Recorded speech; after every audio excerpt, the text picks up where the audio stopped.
Salute, salute. What's up? Salute. What's cracking? How's everybody doing?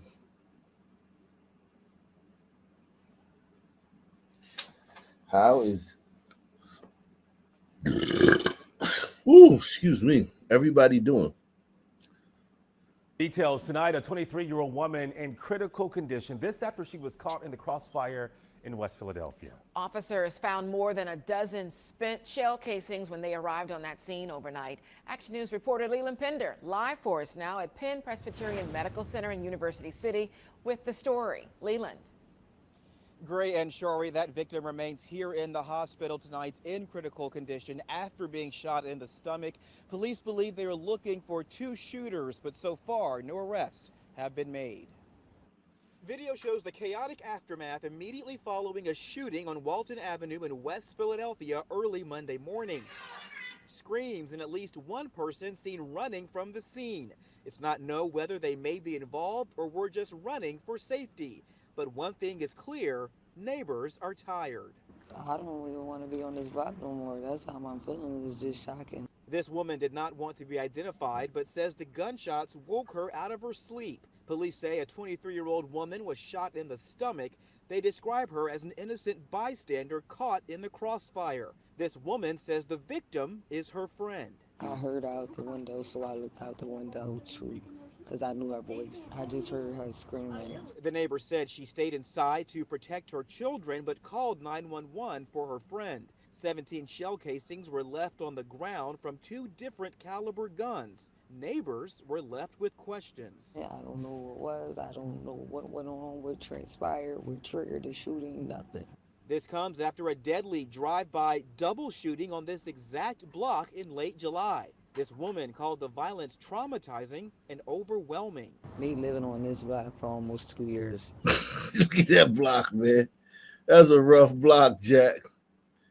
You gotta have all the people. People have driven on the sidewalk so many times. You have to have all these pillars here.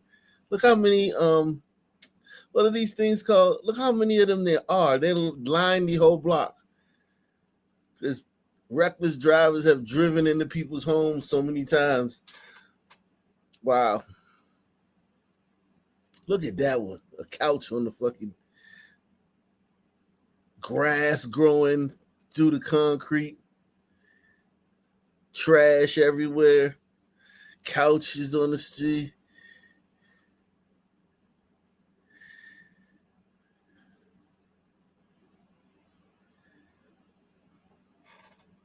What's going on, everybody? How's everybody? Gouch Malone in the building. Joe Curry, Southern Star Loud. What's happening? Philly wild, man. 2 years. It's not somewhere I want to be with my children. So whoever did it, I hope to get caught. Again, police still looking for suspects in this shooting. They've not yet identified the young victim here. Also, no details on a motive at this time, but if anyone in the public has any information, they're asked to call police. We're live here in University City. Leland Pender for Action News at 10 on PHL. Search for the two suspects who forced their way into two homes in Northeast Philadelphia and abducted two family members. Police say the men were armed and tried to get money from the family. Action News reporter Elizabeth Worthington is live at police headquarters with more. Elizabeth, this was one of two home invasions in the city over the weekend. Yeah, and Brian and Sarah, in both cases, the suspects apparently used zip ties to restrain their victims and demanded cash. But at this point, police say they do not have any evidence to suggest the two crimes are connected. Around 12:30 a.m. Saturday, police say a pair of masked men were hiding outside of a home on the 2100 block of Princeton Avenue. Surveillance video shows the moment the victim arrived, the suspects leading him inside at gunpoint where they zip-tied him in front of his 4 children. Wow. Zip ties. Where these niggas get nobody's saying nothing about these zip ties. You notice that? Where's the black community's outrage about these zip ties? Like the zip ties, you know.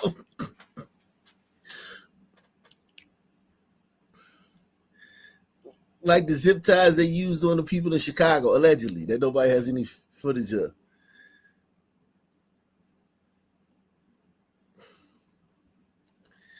Zip ties, man. Niggas that just walk around with you can get zip ties from Home Depot or Lowe's though. They not hard to get. But it's just crazy. Niggas is walking around with zip ties and shit. Them joints is effective too, man. The police use them and the criminals use them, man. Them zip ties must be really effective, man. Criminals and police alike. Criminals and police alike use the zip ties, man. The victim arrived, the suspects leading him inside at gunpoint where they zip-tied him in front of his 4 children and demanded cash. They then drove the victim in his own car over to his brother's house on Comley Street. That man was also tied up and abducted. Jeez. He know these dudes. He know these dudes. Around 12:30 a.m. Saturday, police say a pair of masked men were hiding outside of a home on the 2100 block of Princeton Avenue. Surveillance video shows the moment the victim arrived, the suspects leading him inside at gunpoint where they zip-tied him in front of his 4 children and demanded cash. Zip-tied him in front of his 4 children and demanded cash. They then drove... Straight up emasculated that man in front of his kids, man. Emasculated him in front of his kids.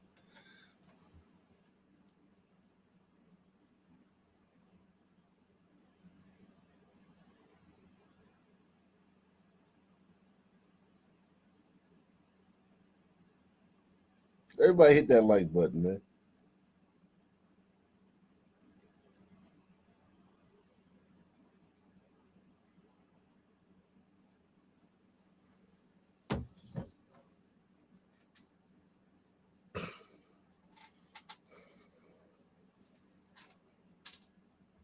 The victim in his own car over to his brother's house on Comley Street. That man was also tied up and abducted. She's tracking her husband's Jeep all around the city. Police were able to track the car and catch up with the suspects on Albright Street in Kensington. At that point, an officer discharged their weapon, but the suspects got away, running... Holy shit, they got away. Holy shit. Hold on, is that a white boy getting robbed? Or was that a hombrito? Police were able to track the car and catch up with the suspects on Albright Street in Kensington. At that point, an officer discharged their weapon, but the suspects got away, running off in opposite directions. The abducted men were freed.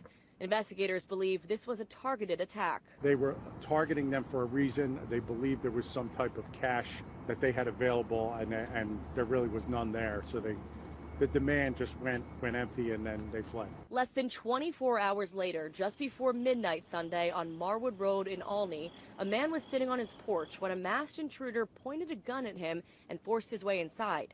That lone suspect also used zip... Sitting on your porch. Sitting on your porch. Masked intruder just roll up. Force you inside. We might need to send a guard to Philly, man. I might have to holler at Trump, man.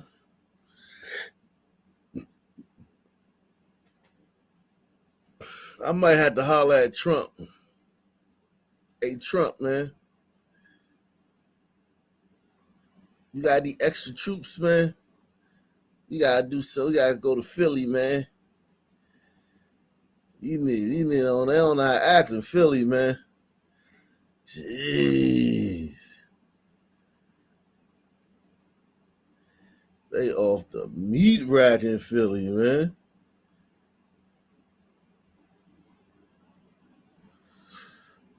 Ties to restrain the man, his wife, and their 13-year-old daughter before stealing $1,000. We're looking to compare video, but right now I don't... And we did that video. That was the Hispanic family. That was the Umbrito family that got tied up. That was an Umbrito family.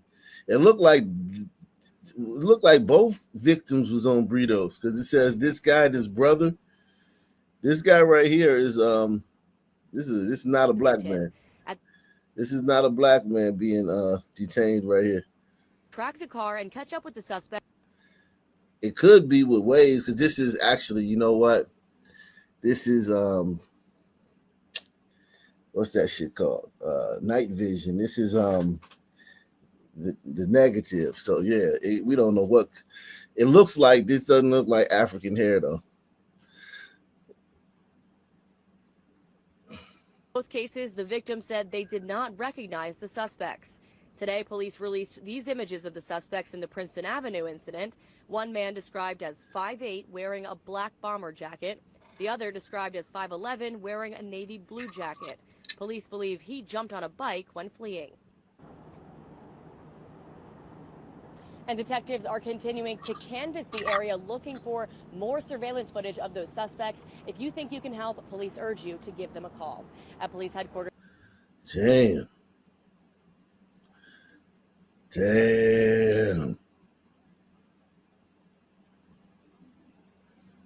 All right, Gliders, y'all ain't off the hook. We gonna get y'all out the way early, Gliders. Don't worry. We begin tonight with new information into what police are calling a horrifying kidnapping and sexual assault of a 12-year-old girl in East Point.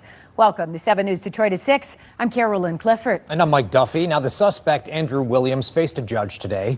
Investigators now say he had groomed the child, and investigators fear she might not be the only one. Williams was arrested in New York back in September and was just extradited to Michigan to face these charges. 7 News Detroit reporter Ruta Olsenida was in court today. She is sharing the disturbing evidence prosecutors say was found inside Williams' home. This all happened right around 2 weeks ago in this quiet part of East Point in broad daylight.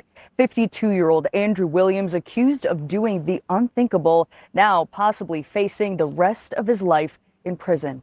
It's extremely disturbing. My heart still breaks every time I have to look into a case like that. Lieutenant Alex Holish with the East Point Police Department says it's a tough case that involves the alleged kidnapping and sexual assault of a 12-year-old girl. The 52-year-old suspect, Andrew Williams, facing multiple felony charges. The prosecution alleging Monday at his arraignment at 38th District Court that Williams then took photos of the victim. He has confessed to both of those crimes. Also to taking pictures of this 12-year-old girl after he was done sexually assaulting her. Police say Williams had been grooming the female victim for about a year, buying her gifts. They say on September 22nd, he then pulled her into his home, sexually assaulting her multiple times and letting her go. Williams left the state and was later tracked down by police in northern New York, eventually extradited back to East Point. His home was searched by police, and on Monday, we learned the disturbing items found inside. There were other undergarments, specifically women's undergarments found. At this point, we do not have any other victims come forward as of yet. The young, brave victim who ran for help after the alleged assault, getting the help of this neighbor, Ashley Kolakowski. She told Channel 7 after the alleged attack that the suspect's behavior has long been disturbing. He'd constantly watch the kids play. He would just sit up there creepily watching the kids. Williams is a registered sex offender and was denied bond by Judge Kathleen Galen Monday. Prosecution says he's already confessed to most of his charges, including criminal sexual assault, the defense saying he did no such thing. And that young girl who ran for help that day says she's just glad she spoke up. I'm glad I stopped them, or else other people would have got the same thing done to them. Williams is due back in court. That was a black girl. That was a black girl that he assaulted. Help that day says she's just glad. The defense saying he did no such thing. And that young girl who ran for help that day says she's just glad she spoke up. I'm glad I stopped them, or else other people would have got the same thing done to them. That's a black girl, first one. That's a black girl. So not only is he a sex offender, but he racist.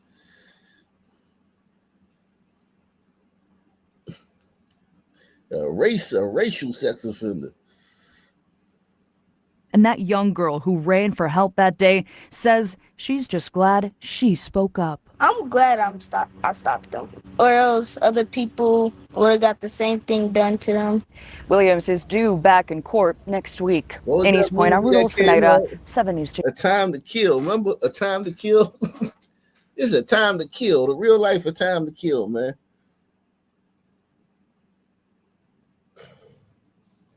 Oh, you motherfuckers. Wait till the goddamn blacks get on this, man.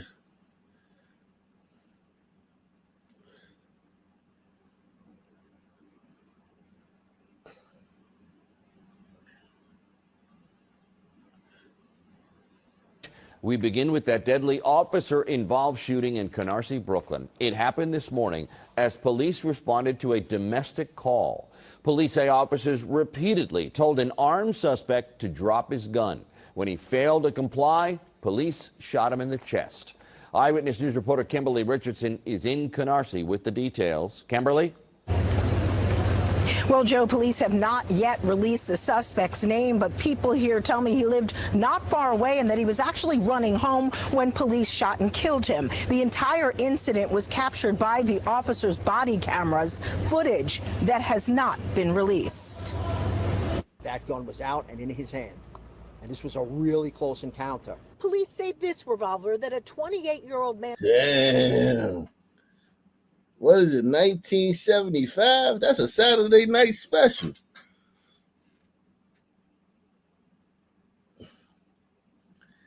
That's a straight up Saturday night special. I had one of those before. I ain't even gonna lie, man.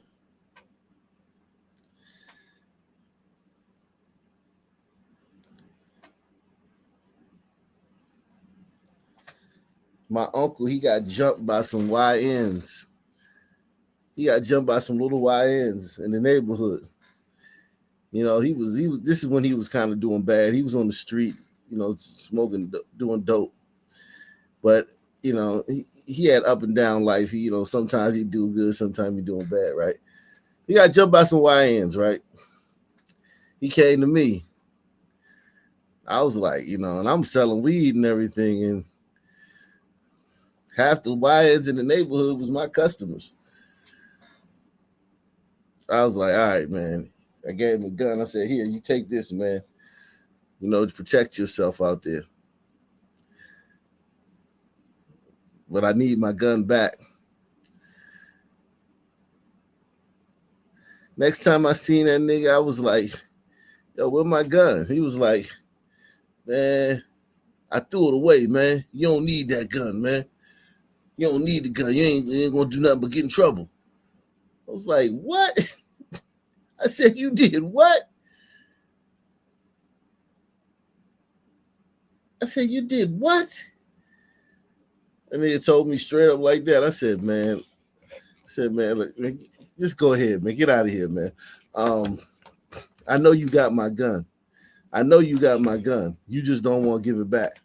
Talking about somebody threw it away because you don't need it, because you ain't gonna do nothing but get you in trouble.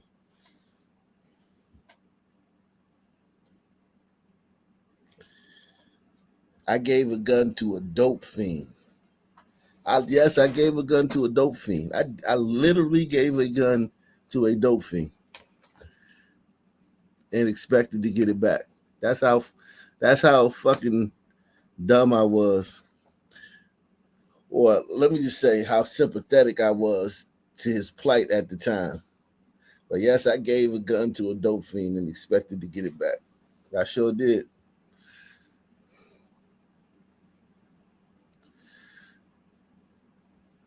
Officers' body cameras, footage that has not been released. That gun was out and in his hand, and this was a really close encounter. Police say this revolver that a 28-year-old man pointed at NYPD officers here on Coventry Road in the Canarsie section of Brooklyn. This is where things ended. This all started about a block and a half away at this apartment building on East 86th Street. Officials say a 27-year-old woman who has a little girl with the suspect called 911. Police have been to this address twice before for domestic incidents. This time it was right around 9 in the morning. The female reporter stated that there was a male harassing her. She also reported that she was actively working on an order of protection, a restraining order against that male. When the officers arrived at the building, the suspect took off running, heading towards Coventry. Once there, police say they ordered him several times to drop that revolver, but he refused. They fired one shot that hit him in the chest. I started screaming like, "Where's the ambulance? It's taking too long for the ambulance to come." Devin didn't want to show his face, lives around the corner, and heard the single shot. They was talking to him. They were saying, "Stay with me, stay with me." His fingers is moving. It's not until he started to have a seizure and they started panicking. Police say the chain of events took just 6 minutes. There was an ambulance called. We rendered aid, and we subsequently made that decision to transport him by patrol car to the hospital because we wanted to save his life. And that ambulance did end up coming and followed behind the police car. Officials say the suspect's revolver was loaded. I did make contact with the woman who called 911. She did not want to comment. For now, we're live in Canarsie. Kimberly Richardson, Channel 7 Eyewitness News.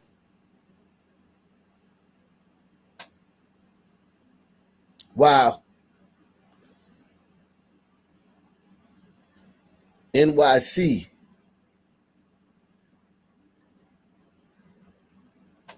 Today, the Bronx DA announcing the indictments of 10 individuals for a series of retaliatory shootings around Labor Day weekend. Yeah, the shootings left 3 people dead and 7 others injured. John Mueller joins us live from the... Remember that time when it was real violent in the Bronx? We were covering that, man. We were covering that time when it was real violent in the Bronx. Salute to the DA for, it took her some time, but salute to the DA. That little buck-tooth sister for bringing these guys to justice, man. First one, if you remember, we was covering the Bronx, how violent it was at that. Like it was like maybe like a month and a half ago or something like that. I don't know, something like that. Today, the Bronx DA announcing the indictments of 10 individuals for a series of retaliatory shootings around Labor Day weekend. Yeah, the shootings left 3 people dead and 7 others injured. John Mueller joins us live from the Bronx with more on this. John. Yeah, guys, we now know for sure that those 2 mass shootings that rocked the Bronx around Labor Day weekend, they were in fact retaliation shootings and they were in fact gang related. 10 people have now been indicted. They're in custody and a cache of weapons off the street. So many people were wounded and forever traumatized when more than 70 bullets flew. Bronx District Attorney Darcel Clark talking about the bullets, bloodshed, and lives lost in the closing days of summer from gang-related violence in the Bronx. The first mass shooting happened in Haffen Park on August 23rd during a basketball tournament. A 30-year-old and 17-year-old fatally shot. 3 others wounded. 11 different guns were used, displayed by police. Damn. Jesus Christ. They just running around. It's just, and it's probably with switches on all of them. They just run a bunch of proto-humans. Think about an army of young proto-humans running around with this is just terrifying. Handguns, man. This is handguns.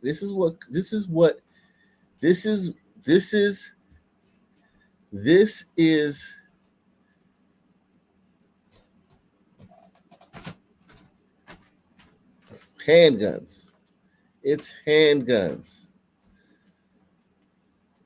It's handguns. It's not AR-15s.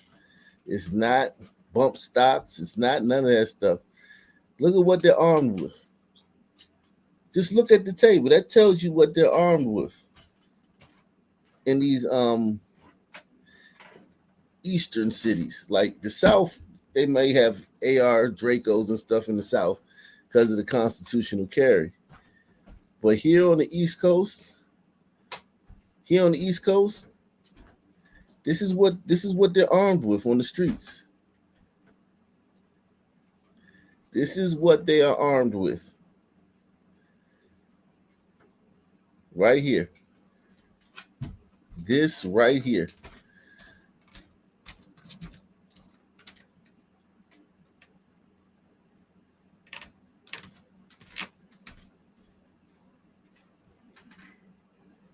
Wow.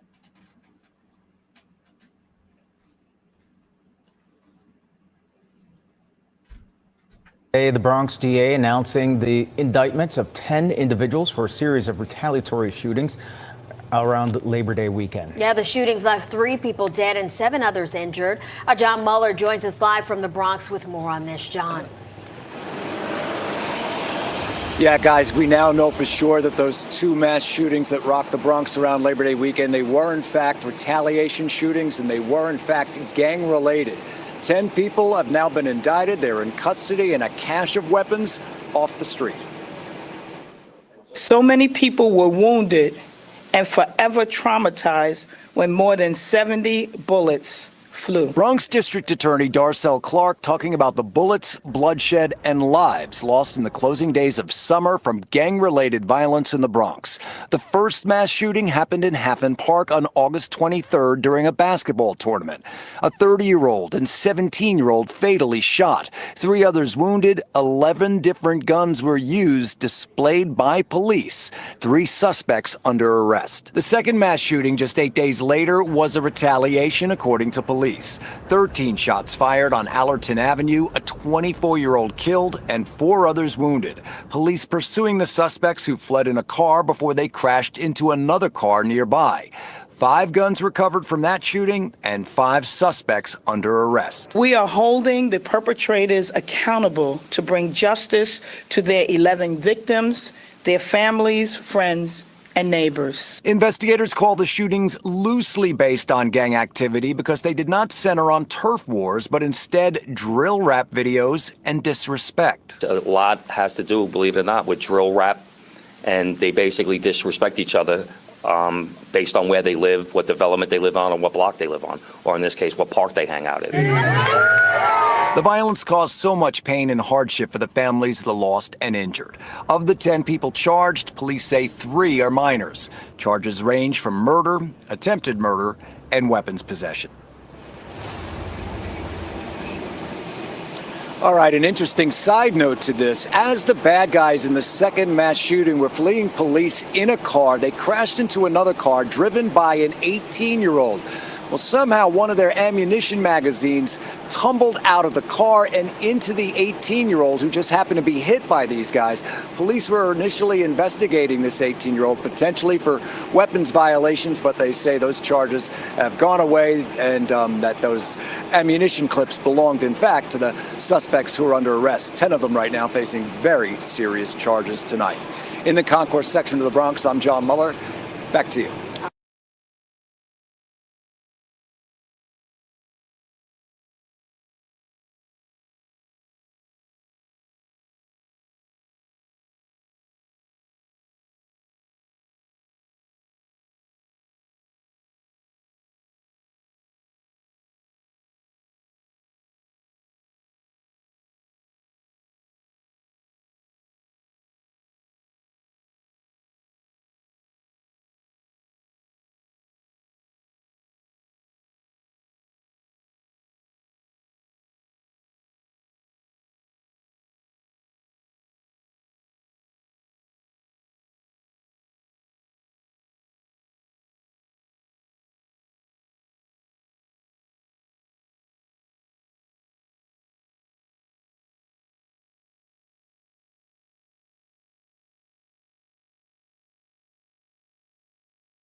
Sorry about that, guys. Had to do something right quick. Salute to everybody who thank you for your patience. Thank you for your patience. Well, 10 people are now under arrest for a string of shootings in the Bronx that happened around the Labor Day weekend. 4 people were killed and 7 others were injured. The Bronx District Attorney says 2 of the crimes were mass shootings. In one case, as many as 60 shots were fired. Here's Eyewitness News reporter Darla Miles. On August 23rd at around 7:30 p.m., a 20-year-old man and his teen accomplices turned Hafen Park here in the Bronx into a war zone. This is the sound of automatic gunfire ringing out at a Saturday afternoon basketball tournament in the Baychester section of the Bronx in August. Nearly 60 rounds fired into the crowd, one striking 17-year-old Antonia Campbell in the back of the head. Her funeral was this past Saturday. The mourners were dressed beautifully to celebrate her life. That incident at Haven Park triggering 2 retaliatory shootings, according to investigators. Within an 11-day period in August, 4 people were killed, 7 wounded, more than a dozen illegal guns. So they had gang violence, gang shootout, They had gang shootouts, and 4 people were killed in 11 days. This is like, how is this not a bigger story? Like, this is a huge story. These one cliques went to war in the middle of New York City, the middle of the Bronx, and killed 4 people in 11 days. Most of them innocent people. Most of them innocent people.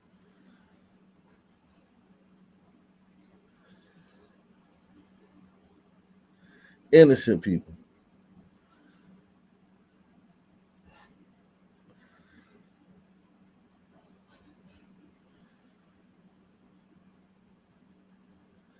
Innocent.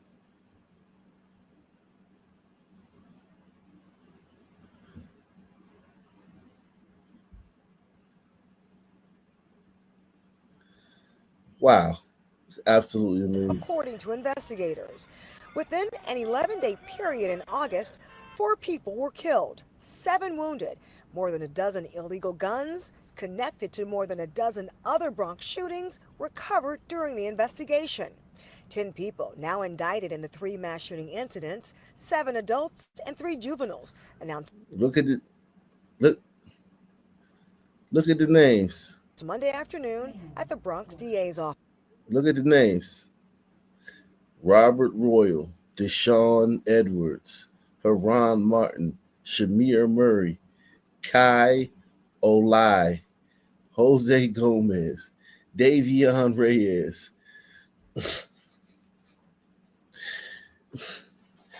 I mean, this is madness, man. This is actual 11 days in just one neighborhood. You got all these shootings and all these people dead. Absolute madness, man.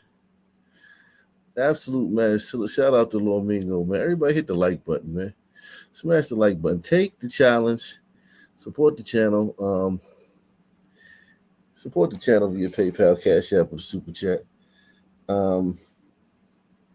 This is absolute madness.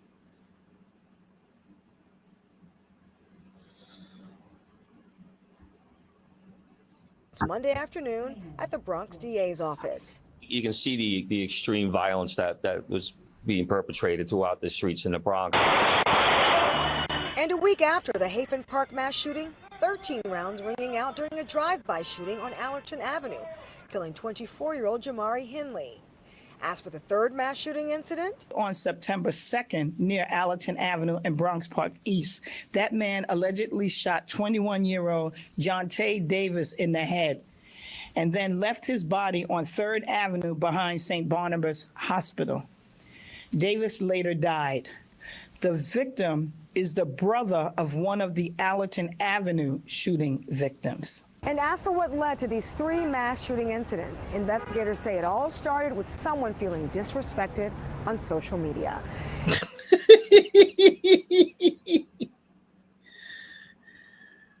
3 mass shooting incidents. Investigators say it all started with someone feeling disrespected on social media. What led to these 3 mass shooting incidents? Investigators say it all started with someone feeling disrespected on social media. As for what led to these 3 mass shooting incidents, investigators say it all started with someone feeling disrespected on social media.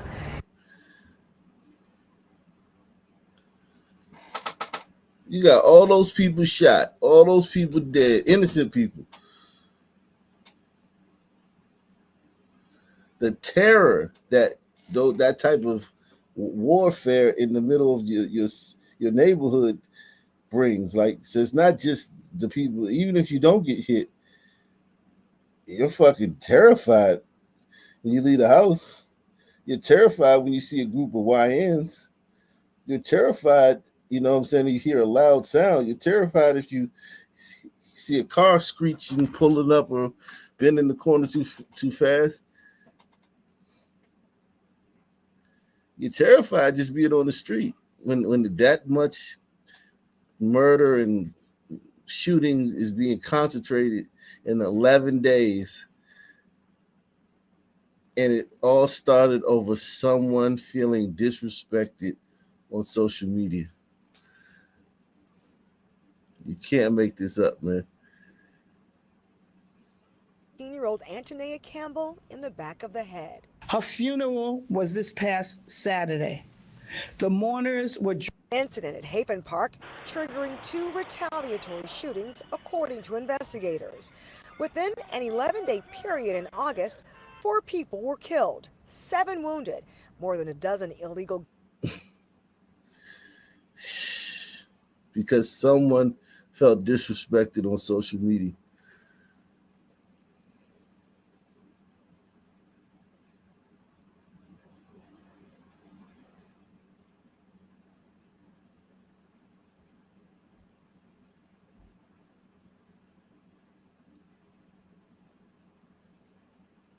Jesus Christ.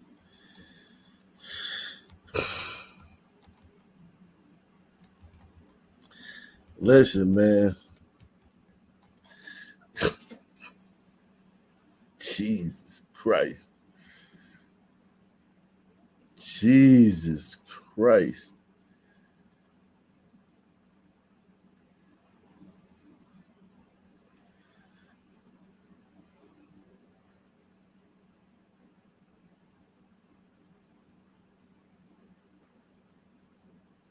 And we are hearing tonight from a Chicago woman, a U.S. citizen, who says she was handcuffed by ICE agents before being detained for hours during a middle of. So what? So what? I don't care. So what? This had to be done. This had to be done. Y'all were calling about these Trinidad Oagua. These people were calling the police about these Trinidad Oagua gang members for months and months, complaining about it, praying about it, like, give it to God. Jesus, take the wheel. Jesus, take the wheel. They done dumped these gang members off in our neighborhood. Jesus, take the wheel. Well, Jesus took the wheel, all right. Jesus took the wheel, and now they gone. Press 1 if you think the people are thankful for that. Press 1 if you think the people are thankful for that. Jesus, take the wheel.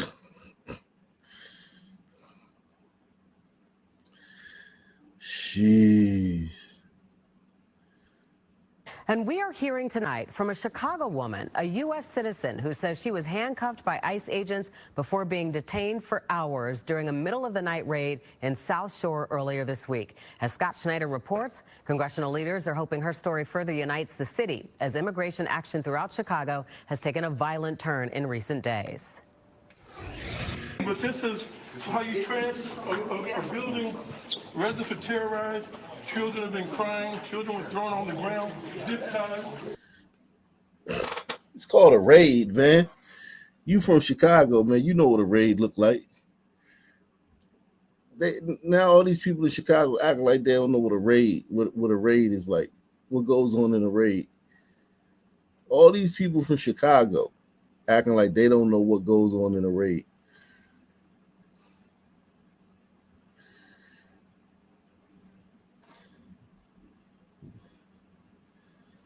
All them boys from New Orleans. Remember all them boys escaped from jail in New Orleans? And they had to round all them boys up that escaped from jail in New Orleans?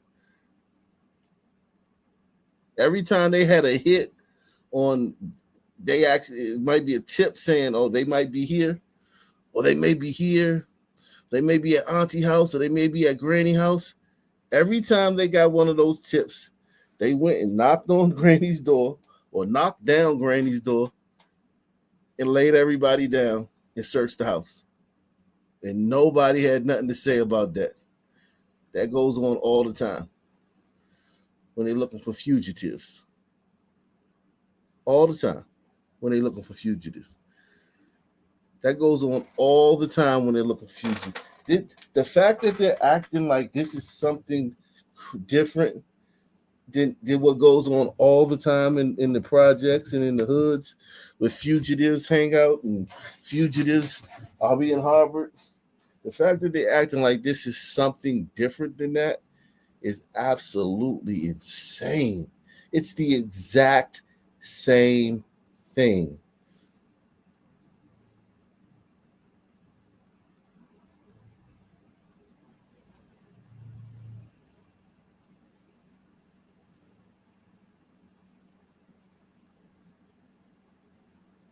The exact same thing.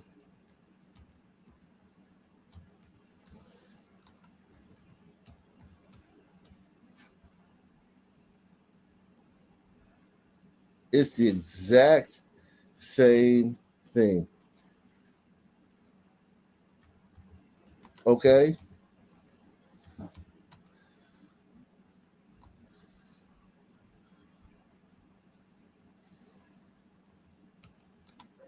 Nothing is different about this than anything else. Nothing is different about this than anything else.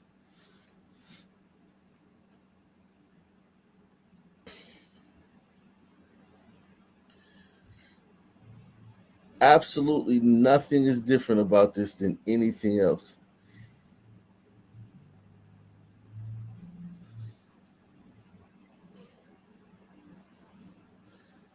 Yo.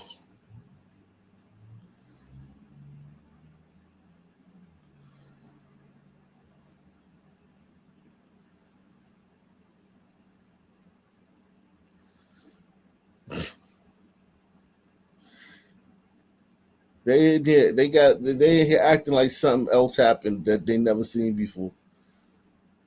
Turn in recent days. But this is how you are building residents for terrorized. Children have been crying. Children were thrown on the ground, zip tied. We're not going to go in there. And now this building has been vacated. Days after ICE agents conducted a late-night military-style raid on a South Shore apartment building, congressional lawmakers offered the press a tour inside. On the same day, Governor J.B. Pritzker told a national audience that the search for a few criminals quickly turned into a siege. They were going after a few gang members, and instead they broke windows, they broke down doors, they ransacked the place, and there were people that were held, elderly people and children zip-tied. Patricia Fisher is among the handful of U.S. citizens to be detained during the South Shore raid. So? Handcuffed and thrown into a van What? for Who hours, cares? she's still searching for answers. Who cares? I bet you she was one of the main people calling, come get these goddamn illegals out of my building. Come get Trinidad Aragua out of my building. Trinidad Aragua took over my building. Why won't the police come do nothing about it? I guarantee you. I guarantee you. A gun put in my face and everything. And me personally, I don't appreciate that at all.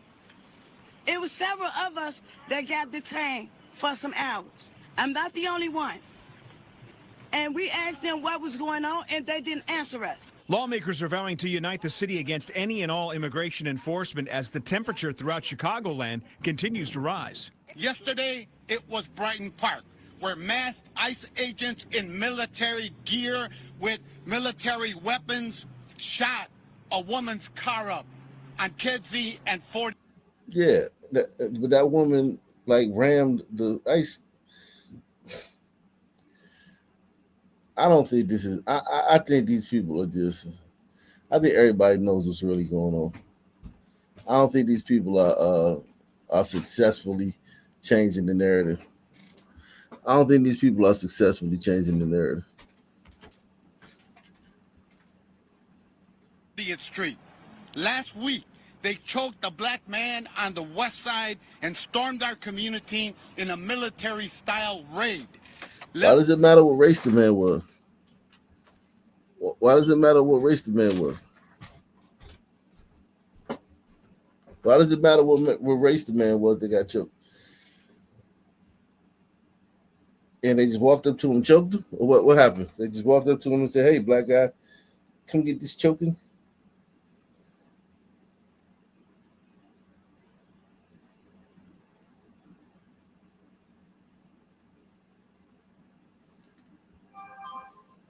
Car up on Kedzie and 40th Street. Last week, they choked a black man on the west side and stormed our community in a military-style raid. Let's be clear. ICE is not about safety. ICE is about control and sowing fear amongst our people. All of this happening as the arrival of federalized National Guard troops in Chicago appears to be a foregone conclusion. Kristi Noem has proudly gone on TV yesterday and said, Chicago, get ready because the Department of War is coming to Chicago, an American city. A cabinet leader has declared war on American city. If that is not treason, then what is? Reporting in South Shore, Scott Schneider, Fox 32, Chicago.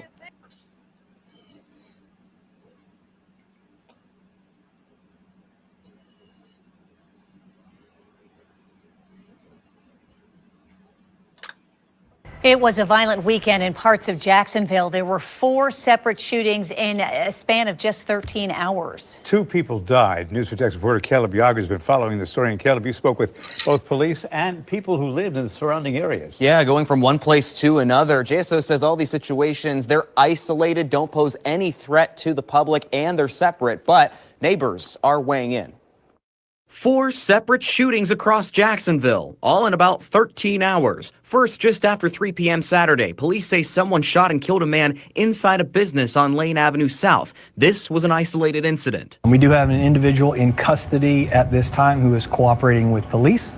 Later on Saturday, around 9:30, someone shot a man on Phillips Highway near Bay Meadows Road. Video from the scene early Sunday morning shows a parking lot taped off with plenty of evidence markers. When they first arrived, police say they didn't find anyone, but the man who was shot walked into a hospital and later died.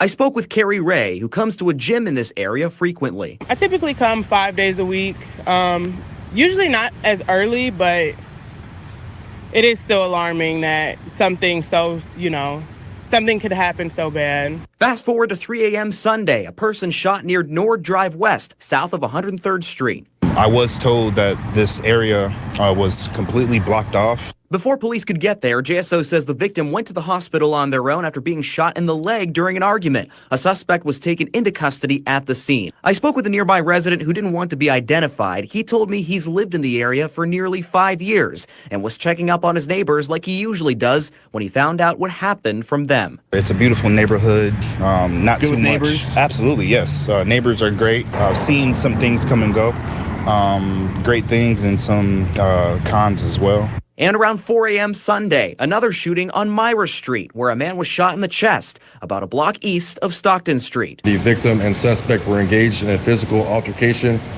which resulted in the suspect shooting the victim one time. Investigators say the 2 people involved knew each other and the suspect was caught nearby. Police say the victim was taken to the hospital and is listed in stable condition. Now, if you have any information that could be helpful in these investigations, you're encouraged to contact the Jacksonville Sheriff's Office. A couple numbers here for you. 904-630-0500 is the non-emergency number. You can also email jsocrimetips@jackssheriff.org, or you can contact Crime Stoppers, 866-845-8476.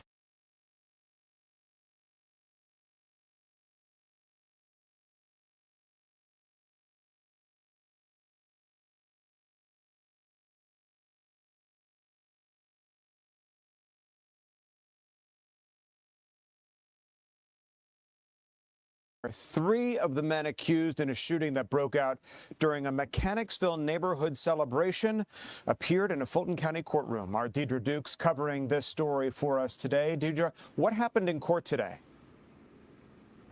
Well, let's take folks back, Tom. This shooting happened in August of 2024 in Rosa L. Birney Park in Southwest Atlanta in the Mechanicsville neighborhood. Now, this was an annual event, reunion for folks in the neighborhood and, folks who come back to the neighborhood after moving away, a real family-friendly event. And during that event, gunshots rang out. Several people were wounded, 5 in all. Some real tragedies out of this shooting, Tom, because while all 5 victims survived, one woman was left blinded, another young woman was left paralyzed, and some of those victims and their families were here.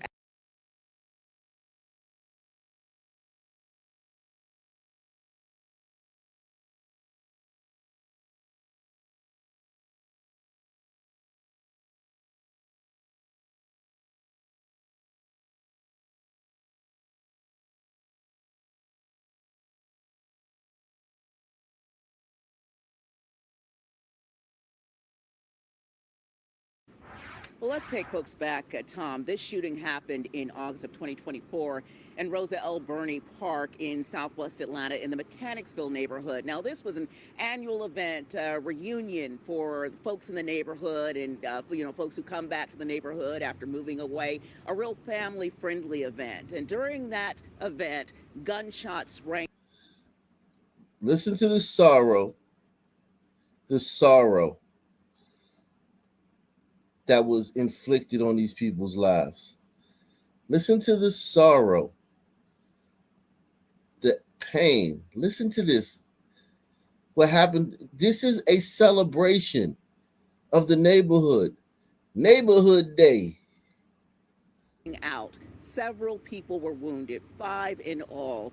Some real tragedies out of this shooting, Tom, because while all 5 victims survived, one woman was left blinded, another young woman was left paralyzed, and some. One woman was blinded and another woman was paralyzed. Come on, girl, let's go to Neighborhood Day. Let's go to MLK Neighborhood Day. It's going to be fun. We the community. Ain't no white people around to mess it up. Thank God it ain't no white people around to fuck everything up. It's just going to be us. Us. Our people. One woman was blinded and another woman was paralyzed.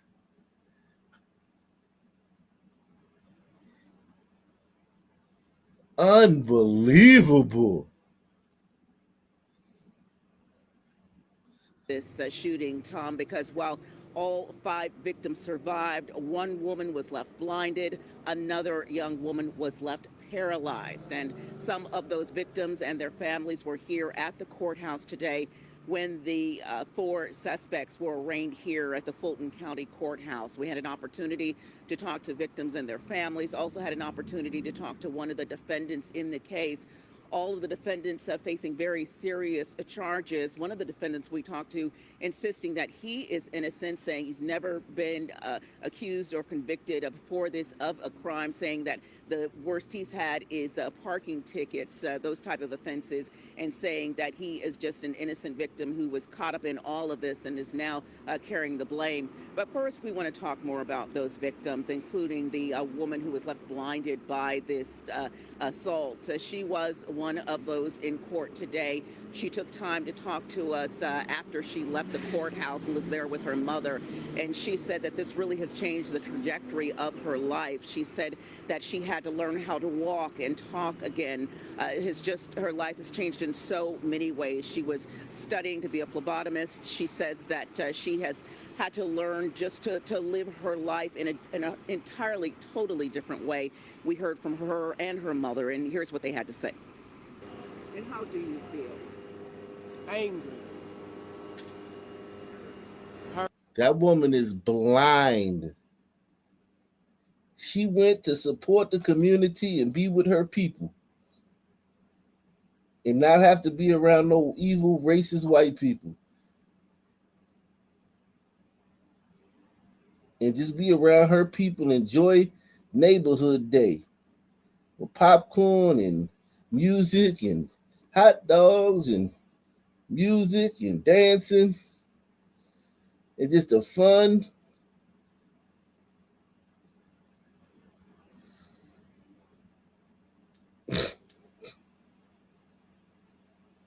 neighborhood day, y'all.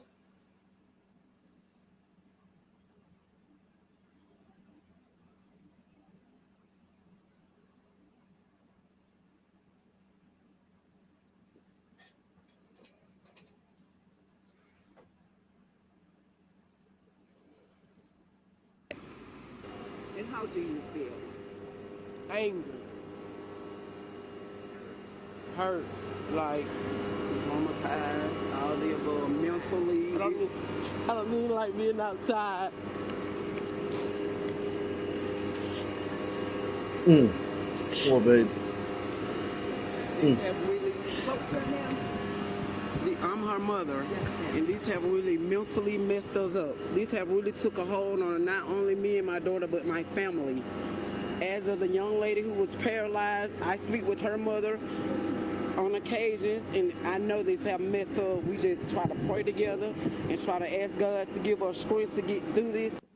Man, where all the pro-blacks talking about this?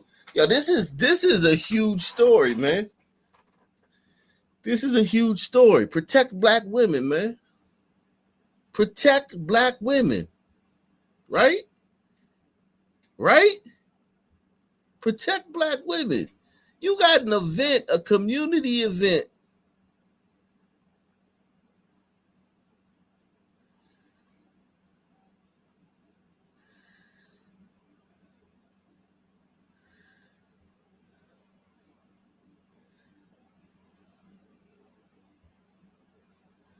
You got a community event.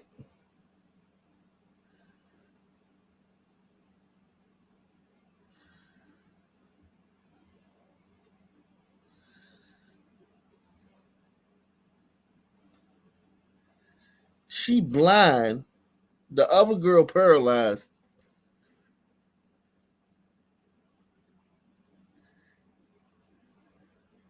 And just nobody gives a fuck.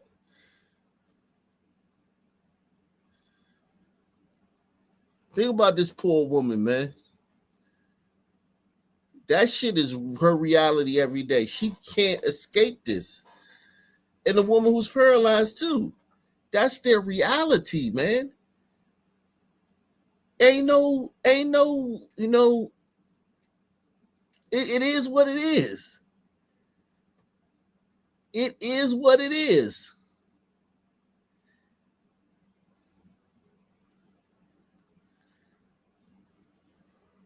Man. Wow. And nobody from the community has come up and said, hey, sister, we stand with you. Ben Crump, Al Sharpton, even the local ones, the local bow ties. None of the local bow ties is here with them. Think about it. None of the local activists and community leaders or rappers or rapper, activists. None of these people are standing with these women. Paralyzed, one blinded. And that's rare, man. Think about how many niggas we see get shot every day. All those niggas that get shot don't get paralyzed. It's very rare, considering the amount. It probably happens more than we know, but niggas get shot all the time. We do stories all the time. How many stories we done where somebody got shot and the bullet blinded them, just completely blinded them? She's blind. Shout out to Roger Wood. Did you see where America's public enemy number one, the KKK, once again raided an HBCU, South Carolina State University, and shot up their homecoming over the weekend? Yeah. We'll get to that next, man. Salute to you, man. I saw that. Yeah, man. Salute to you. Thank you for supporting the channel, man. Getting the ball rolling, man. Take the $5 challenge. Support the channel via PayPal, Cash App, with a super chat. Poor woman, man. This woman, this is sad, man. This makes me sad that this woman, and I don't care what her politics was, man. I don't care if she was the most liberal. I don't care if she would cuss me out for voting for Trump. You know what I'm saying? I don't care, man. Her to go to a community event and be blinded, and the only person standing with her is her mama at this press conference. The only person she got with her in this photo op for this press conference is her mama.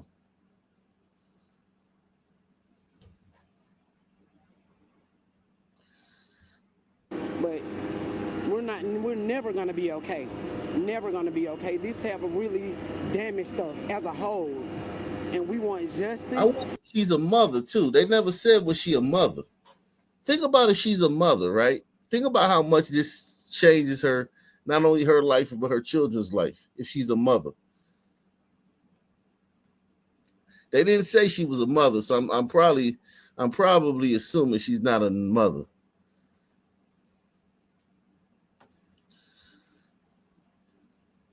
And we as so they on the phone, they in contact with the girl who got paralyzed. There's another girl there that got paralyzed. And they in contact with her, and they pray together on the phone for God to give them the strength to get through this. Man, the girl that's paralyzed can see. This girl, she can move her body, but she can't see. These are nightmare scenarios for people, man. These are nightmare scenarios for people, man. These are nightmare scenarios. We will fight until we get justice. And we're going to fight until everyone that was held accountable for this be held accountable. Yeah, I mean, like,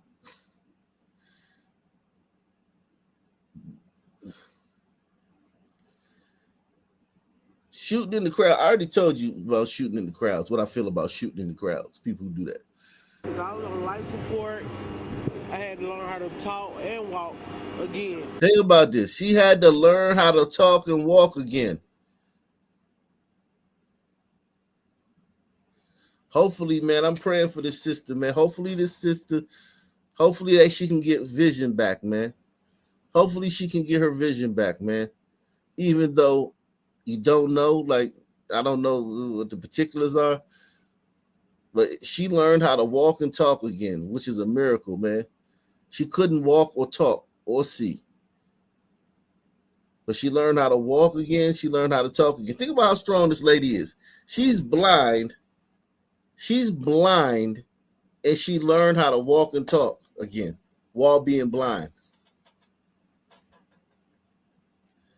Talk about picking up the pieces. In life, man, you know, life comes at you fast, man. You know what I mean? She learned how to walk and talk again amidst the defeat and the despair of knowing that she's blind. She was able to get out of bed, go to therapy, physical therapy, speech therapy, day in, day out, and learn how to do that. And then what can you do? What kind of therapy? I mean, like, it's just, man, oh my God, man. This is all for going to fucking Mechanicsville Day. Mechanicsville is a black area in Atlanta. It's where Little Woody's from. Very rough area. Well, I mean, I said black area, so I don't have to. It's a black area. You know, it's where black people live at. She went to Mechanicsville Day. Yeah, man, she got better already, man. She couldn't walk and she couldn't talk. And she turned that corner, man. Wow. My God. And my daughter had a successful life, and now her successful life was that she wanted a house built from the ground, and she still is gonna get that with the help of the city of Atlanta that we haven't heard anything from. And I can't understand, all this stuff is going on in the city of Atlanta. Why we haven't heard from the Atlanta mayor, Andre Dixon? Why he haven't checked on these people? Why he don't even know if they... There's no photo op. There's no photo op with this. The cops didn't do it. A white person didn't do it. Like, that's obvious, sister. If a white person had done this or a cop had done this, the mayor would be hunting you down. The mayor would be up there hugging you and wiping you. The mayor would be wiping her tears. A white person or the cop is not involved in this situation. Here with us, because you know what? No one cares. No one haven't reached out to us. No one haven't did anything, and I have a problem. Yeah, I agree, man, sister. I agree, sister. That's unacceptable, man. These people's lives will change. This is a fake. Some people would rather die. There's a lot of people that would rather die than be paralyzed or blinded. There's a lot of people that would rather die, especially this girl when she couldn't walk, talk, or see. A lot of people would rather die than be in a state where they can't walk, talk, or see.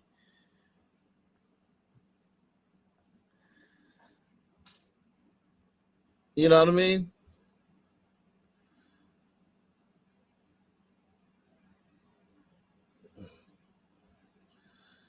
With that as a mother. What's your name, man? Tabitha Cozy. Spell your last name. Cozy, Colzie.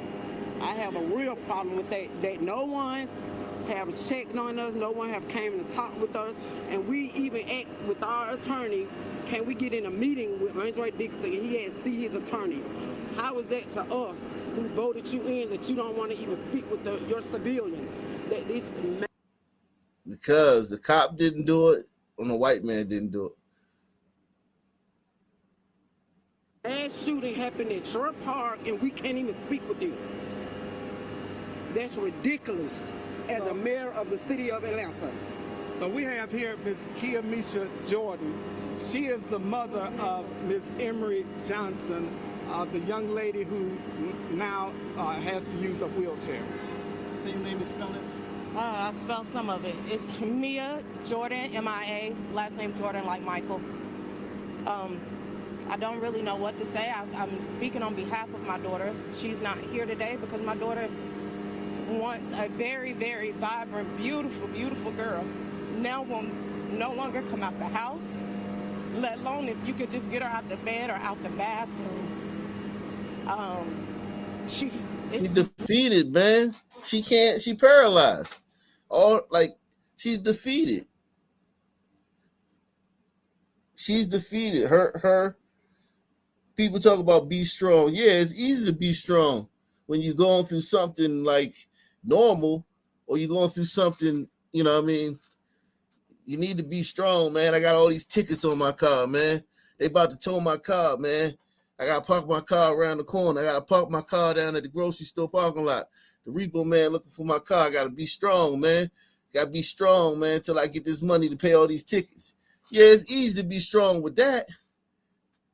It's easy to be strong with situations in life that we look at and we like, damn, man, it's a tough situation, man.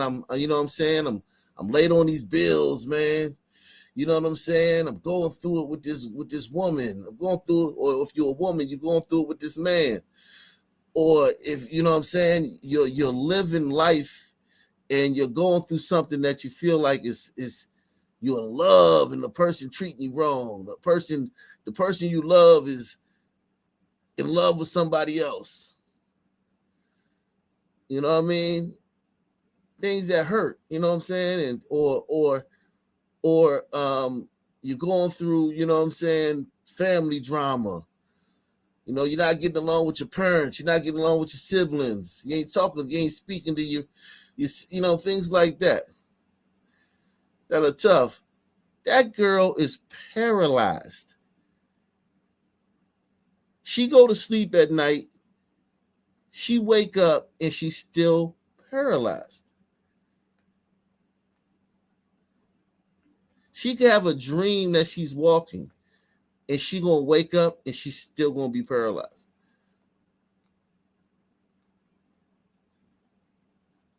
Same thing with the girl that's blind.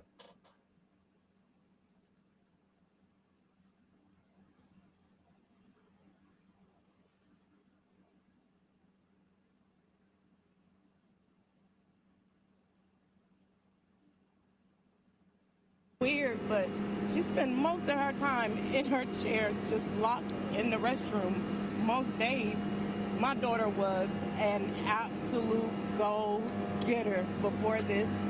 She didn't deserve none of what she's gotten. She's not perfect, but she was only a child just trying to enjoy herself. And the consequence of just going out to enjoy friends within 30 minutes that she received is unfair. I do want justice. I want all individuals that were involved in the shooting. I do. They need some time. It's not fair that they get to now, even right now, walk around, do what they want to do, and just be free and continue to terrorize the city. And then I'm terrified. I don't know where to go. I look at the young boys around me and I'm afraid because I don't know if one of them is one of the shooters, don't know who to talk to. Atlanta's not that big. So you can say a name and they might know me or know my daughter or know the situation, and it's terrifying. For me, my daughter, my other kids, it's put an extreme strain on my entire family, and it's unfair.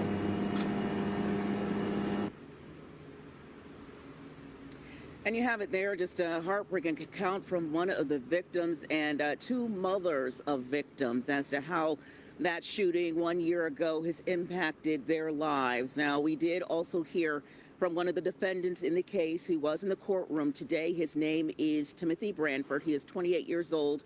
Again, he has never been charged, he said, or of a serious crime. The worst he said he's had is like parking offenses, parking tickets, things of that nature, insisting that he is innocent in all this, saying he, in fact, got caught in the midst of the shooting as he and his family were there working and trying to leave the park when the shooting broke out. Here's what he had to say.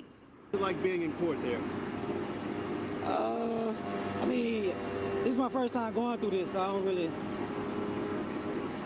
I don't really know. Were you involved in the shooting? No, they trying to frame me, to be honest. I was over there for a venue. I had my bounce houses out there, and this happened as I'm leaving this hood day. When I was leaving, I was stuck because a whole crowd of people in the middle of the street. That thing, you know, a big shootout break out. I'm stuck there. I couldn't move because I was in my car. I got the bounce house and all my family members behind me. We all leaving. And that thing, you know, I get warrants in the mail. I mean, I was leaving the gym in Clayton County. I got pulled over by Clayton County police. He said I had a warrant for aggravated assault. And they just stole this stuff on me. What's the past year? Nothing to do with it. I haven't shot a gun. I haven't got checked for gun residue. They ain't did nothing. In fact, you said they had your car, checked it out, and gave it back to you. They had my car. They got my car, and the car didn't even stay at the precinct for 24 hours. The car was released right back to me. I have my car right now today. But I supposed to shot these people out of my car. You think it was the fact that you were speeding away, but everybody was speeding away. Everybody was speeding away. They came and got me and said I shot 5 people out the car. I want to see all the evidence, show me everything. Video, me, I'm not even on the news. They showing everybody on the news, but not me. Did you know the other defendants? I don't know neither one of them boys. They're 18 years old. I'm 28. I'm about to be 30 years old soon, 2 more years. What's this past year been like for you going through all this? Your dad said you lost your job. Talk about that. Very stressful because I can't work. They got me on a monitor, and I can't do nothing. Can't make no money, no job want to hire me because of this. What would be your message to police and the criminal justice system? They need to just get this case down to the bottom and find the right people because I'm not with them. Can I see your ankle monitor? How's it like wearing that? Because everybody look at me, they judgmental when they see this. So everybody think I'm a bad dude, but this is my first time ever going through this. You don't have a criminal record? No criminal record at all. Never been locked up for nothing criminal. What was that? You said no record. No record at all. My whole record is straight driving citations. That's it. I also had my kids out there as well because I run a bounce house business. I was booked over there for my bounce houses. My kids was out there too. You telling me I'm gonna shoot with my kids out here with me? Come on now, it don't make sense. Yeah. And then Detective Jenkins, who owned the case, who put the warrant on me, I called him myself. He had my baby mama address, and he also had where I was currently laying my head at. I called him myself to speak to him. And then days later, he threw the warrant on him.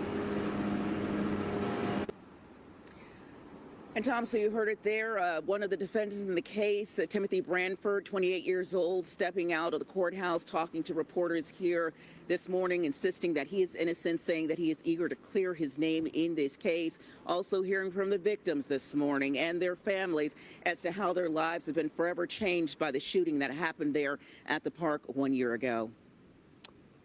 Yeah, Deidre, Branford had been in custody right at the Clayton County Jail. So can I presume, just by the fact that he's wearing that ankle monitor, that he's out while this trial goes on? He is out while this trial goes on. In fact, the defendants were in court today. They all have been granted bond.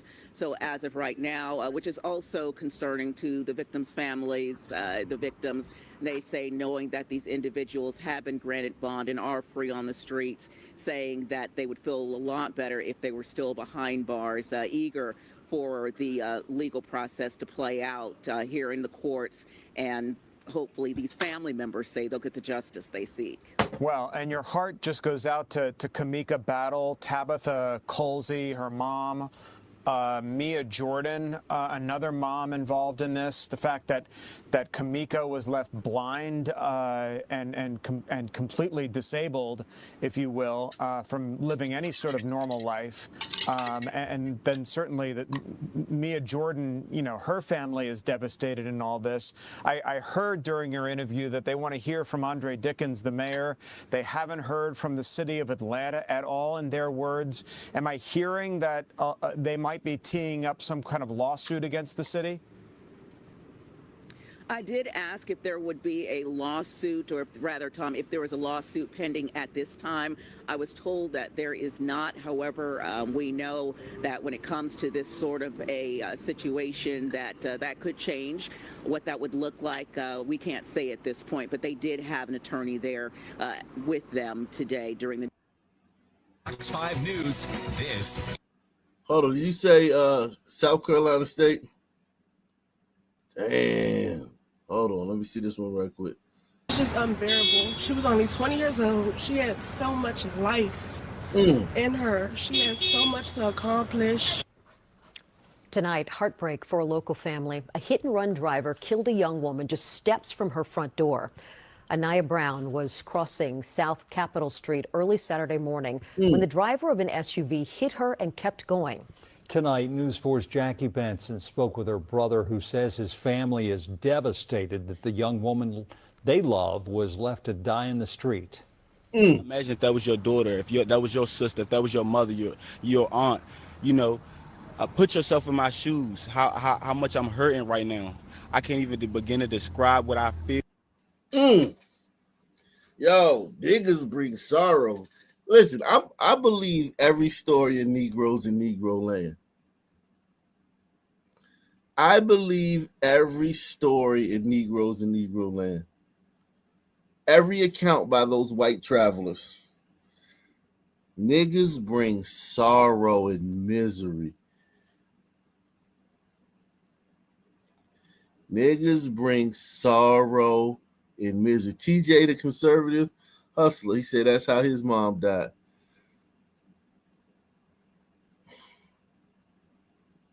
Yeah, I remember you telling us that. Niggas bring sorrow and misery.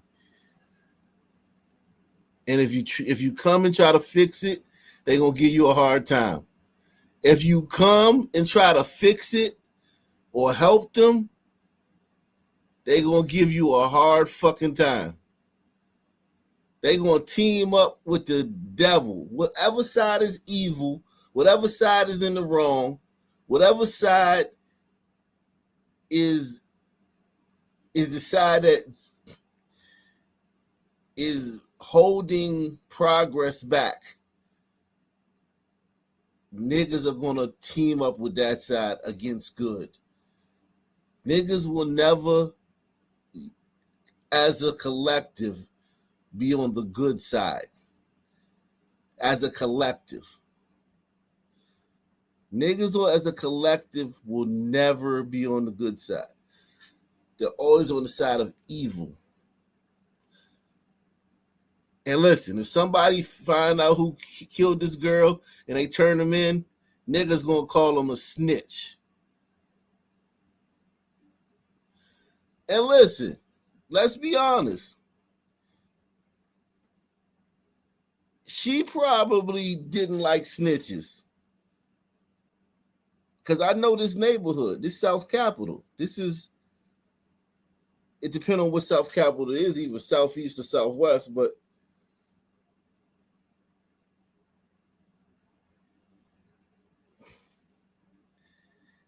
these people around there, they definitely don't like snitches. That's hood. That's hood area. That's straight up, you know, the hood. So I'm sure she didn't like snitches. I'm sure he don't like snitches. But now we need somebody to snitch. This community is so crazy, man. Press one. Imagine if that was your daughter, that was your sister, if that was your mother, your aunt. You know, put yourself in my shoes. How much I'm hurting right now. I can't even begin to describe what I feel when it comes to this, because that was my other half, and you took that from me. Amari Brown says half his heart is gone, the part that belonged to his sister, Ayanna Kyla Brown. The 20-year-old was returning home from being with friends just after 3 Saturday morning. She began crossing the 4300 3 a.m. Okay, this is Southeast. block of South Capitol Street Southeast, Southwest. inside of her front door, when the driver of a 2009 Nissan Rogue hit her and kept going. The SUV was found abandoned nearby. Brown says the collision took the life of a young woman who had big. I wonder if they was trying to holler at her and she curved them and they followed her, because a lot of times dudes will see a chick walking home late at night and they try to scoop her up. Not like on no, but try to holler at her. And if she curved them, I don't know, man. There's a lot of cameras around there though. Big plans, completing training to become an apartment manager and starting her own business someday.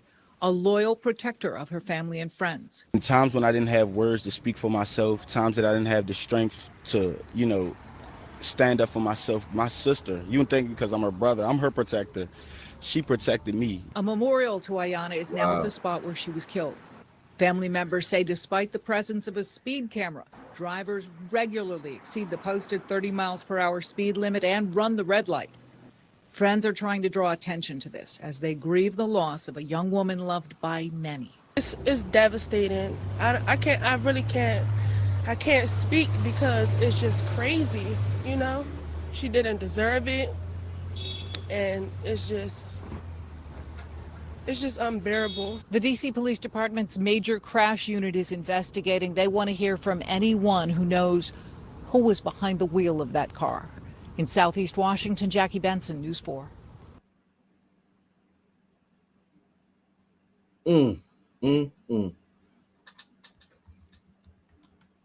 If you're enjoying the show, man, take the $5 challenge, man. Support the channel via PayPal, Cash App, or the Super Chat.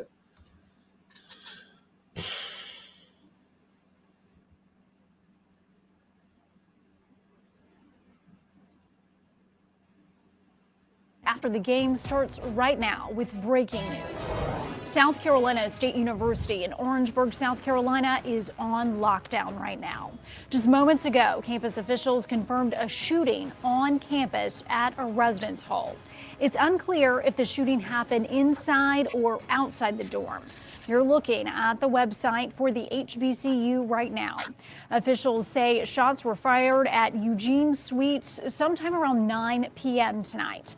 Campus leaders say students need to stay inside their rooms right now. Campus police are investigating. We have also learned that the homecoming concert that was planned for tonight at 10 at SC State has now been canceled. We will bring you more details on air and online just as soon as they come into our newsroom. Queen City News Plus. Just search Queen City News on your smart TV's app store.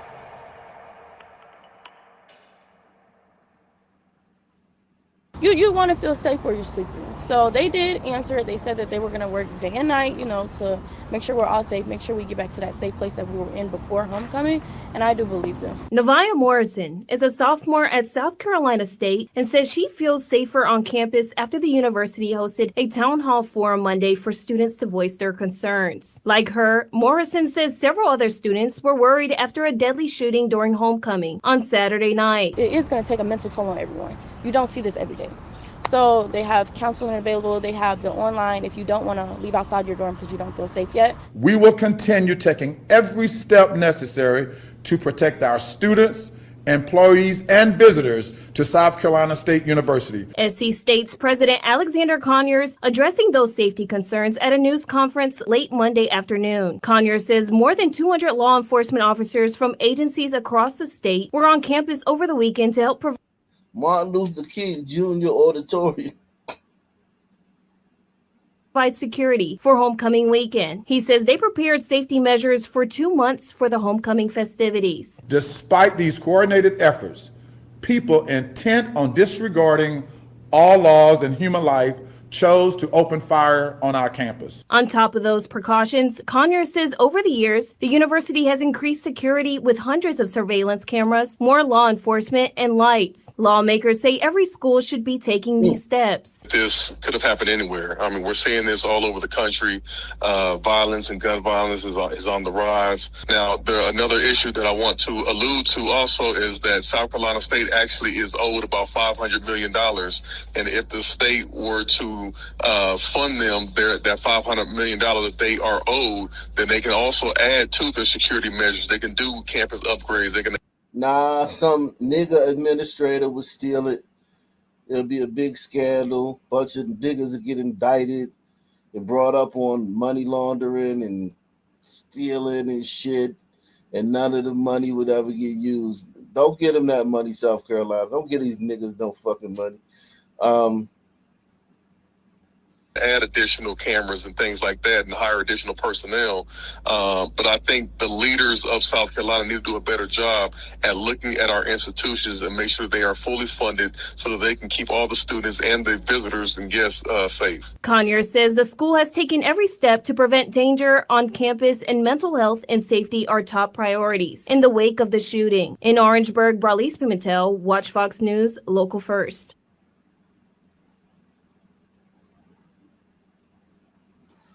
South Carolina State University students took to their campus, walking together, praying, and stopping at multiple locations to remember the life lost, as well as a call for peace.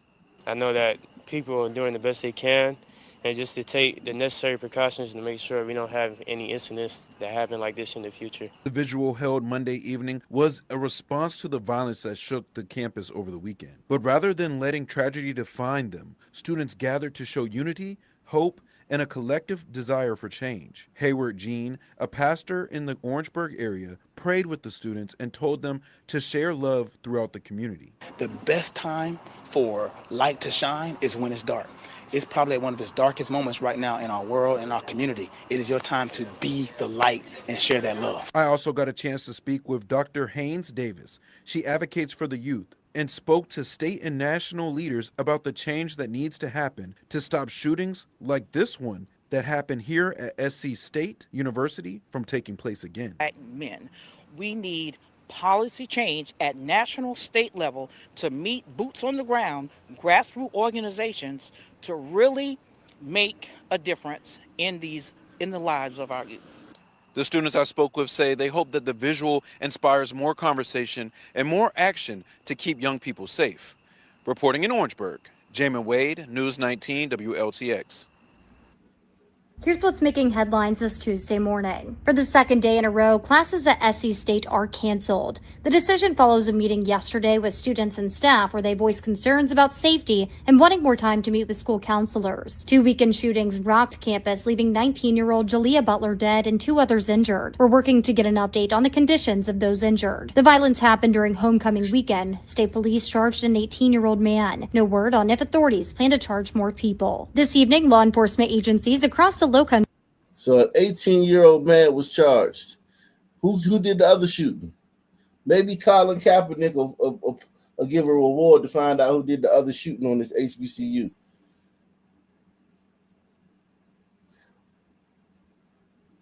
This canceled again Tuesday at South Carolina State University after a violent weekend on campus. 2 separate shootings, 1 woman killed, another man wounded.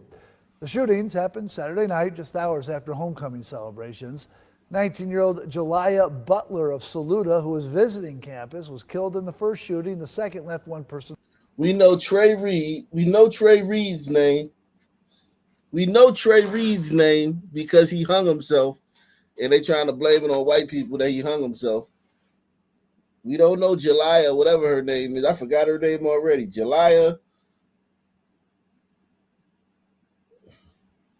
The second left 1 person hurt. The suspect was killed in the first shooting. The second left 1 person visiting campus was killed in the first shooting.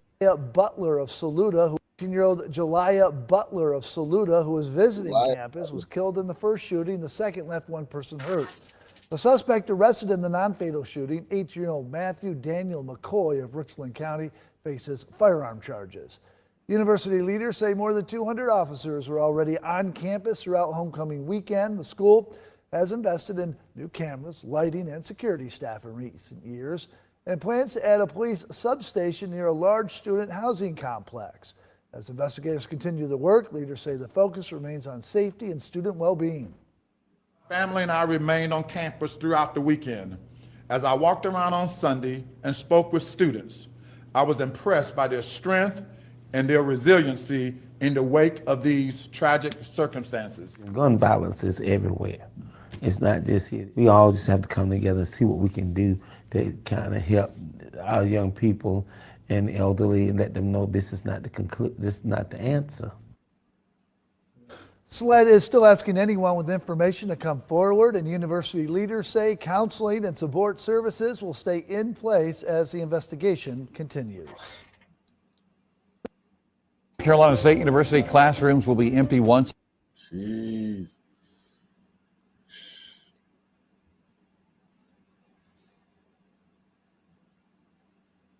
Mm-mm-mm.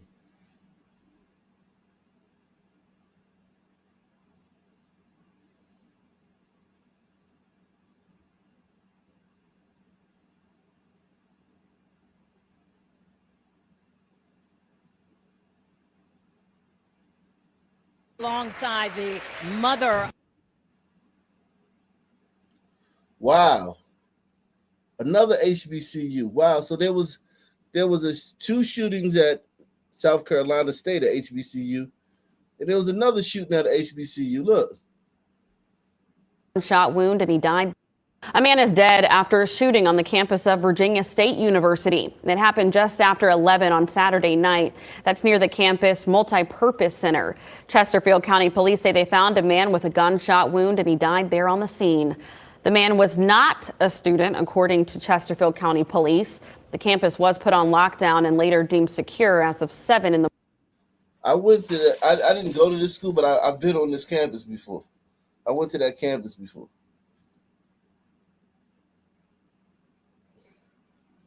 So it wasn't far from VCU, where I went to school at.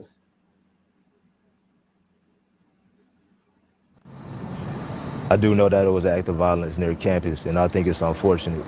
Before the clock struck midnight Saturday, Virginia State University went into lockdown following a shooting death on its campus near the school's multi-purpose center. I feel like that's always happening. Things like this have always been happening. Chesterfield Police. What? What'd you say, brother? What you say, brother? I think you need to tell Colin Kaepernick, man. Colin Kaepernick out here paying for autopsies of niggas that killed themselves in hope of finding that a white man did it. I don't know how the autopsy gonna find out a white man did it, but Colin Kaepernick out here paying for Trey Reed's autopsy, independent autopsy, after they already did the autopsy. Maybe Colin Kaepernick can give us some money to get a reward so we can find who's shooting up all these HBCU campuses, man. Think about it. Who remembers after Charlie Kirk was murdered? In the HBCUs it was all this consternation about bomb threats at HBCUs, right? Who remembers that story from a few weeks ago? I mean, it was a huge story. HBCUs, black people, why y'all messing with us? We ain't got nothing to do with it. It was a white man that killed Charlie Kirk. All these bomb threats at HBCUs. You notice we haven't gotten anything. You notice we haven't found out who did it. The investigation. They haven't told us who. They haven't they're not like they don't got some white person that they're dragging in front of cameras and handcuffs. This is the guy who sent all the bomb threats to the HBCUs. You notice they just dropped that shit. They investigated it. Huge investigation. DOJ, FBI, investigating bomb threats at a school. How come they didn't give us the findings of that investigation? How come they didn't tell us who made those bomb threats at those HBCUs after Charlie Kirk died?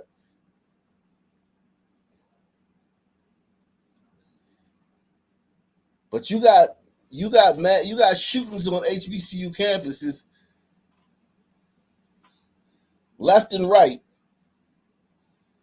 and it's only a local news story. Good Morning America not covering it.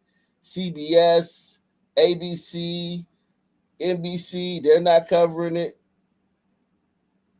CNN's not covering it.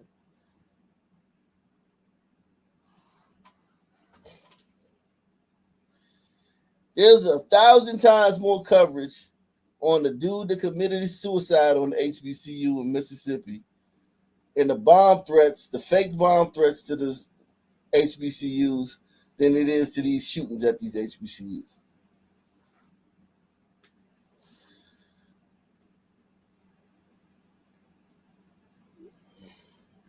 The school's multi-purpose center. I feel like that's always happening.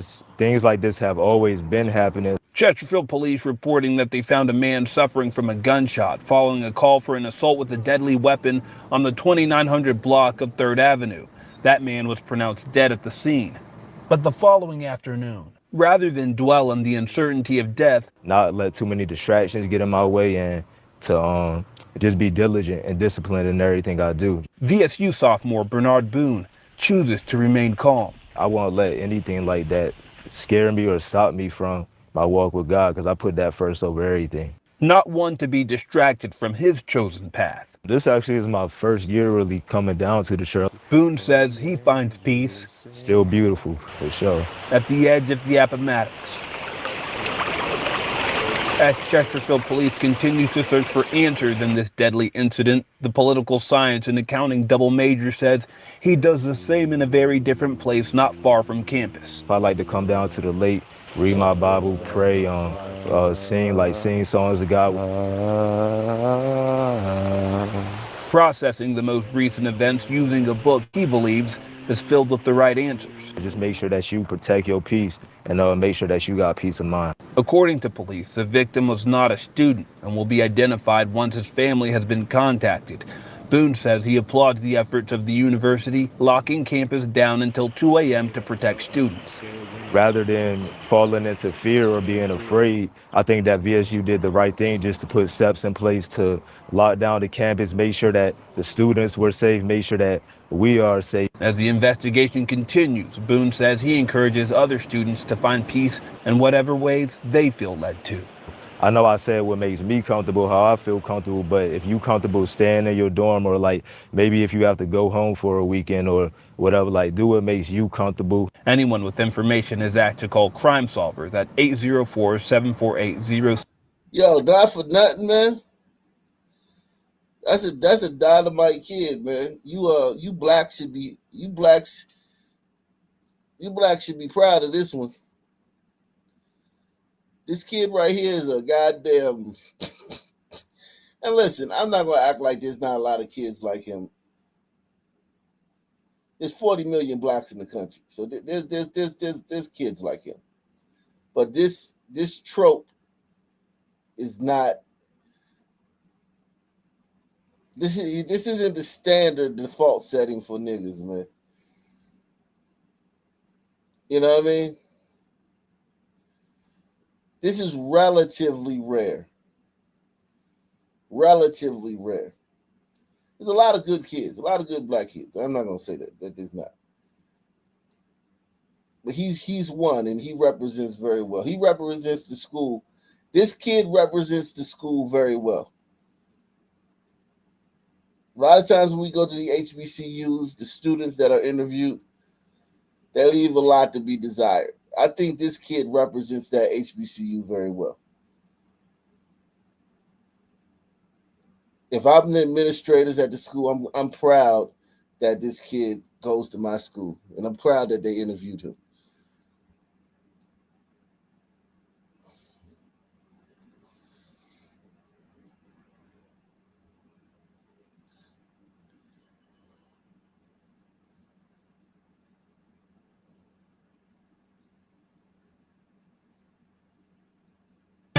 Tonight, we're learning more about the man killed in what's called a case of mistaken identity in Antioch. Thanks for joining us tonight at 10, everyone. I'm Rory Johnston. Police say the bullet meant for a woman's ex during her fight with a jealous boyfriend hit and killed Marco Ramirez, who just happened to be driving by at the time. News Channel 5's... Jesus Christ. Jesus Christ. Fucking Christ.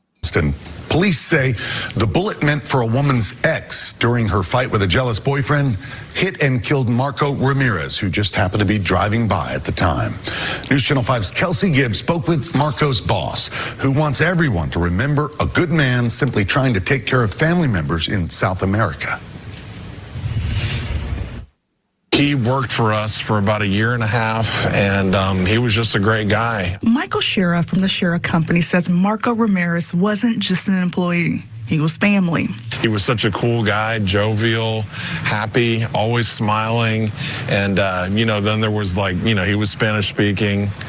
were English speaking. So there was always the like, you'd speak the little Spanish you knew, he'd speak the little English he knew, you know, so it was like a cool dynamic and everybody just had a good time. So he lit up a room when he would come in. Marco worked as a handyman, fixing everything from leaky toilets to landscaping. Michael says he took pride. Yeah, I believe that, man. Those motherfuckers can fix anything. They born like that, man. The motherfuckers are literally born like that. In his job, often working long hours and sending money home to his wife and children in Colombia and South America. Michael says he still has video of Marco from just hours before the last time he would ever see him again. And you can just see how happy he was and, you know, just that he enjoyed his life, he enjoyed his work, and he enjoyed everything around him. It was Thursday night when Metro Police say 42-year-old Marco Ramirez was shot and killed outside an apartment complex on Old Franklin Road. Investigators say it all stemmed from a domestic dispute and that Marcos was simply in the wrong place at the wrong time.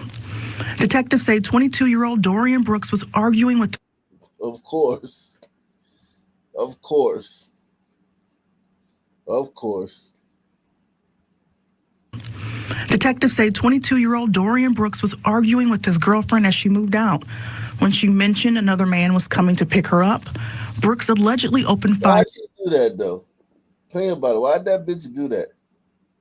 Why would that bitch do some shit like that? And I'm not trying to blame the victim. I guess she the victim. But you moving out of a nigga house, right? You know he a thug. Like, you know the nigga's a thug. Why you putting the other nigga in jeopardy? That's supposed to come pick you up. Why not have him pick you up around the corner? Why not have, you know your nigga crazy. You know he armed. You know he armed. You know he a hothead. That's why you liked him. Because he about that life. Because he a real nigga. You liked him for that. Why would you, as you're moving out, which is a very volatile situation, the nigga not happy, why would you tell him that another nigga coming to pick you up?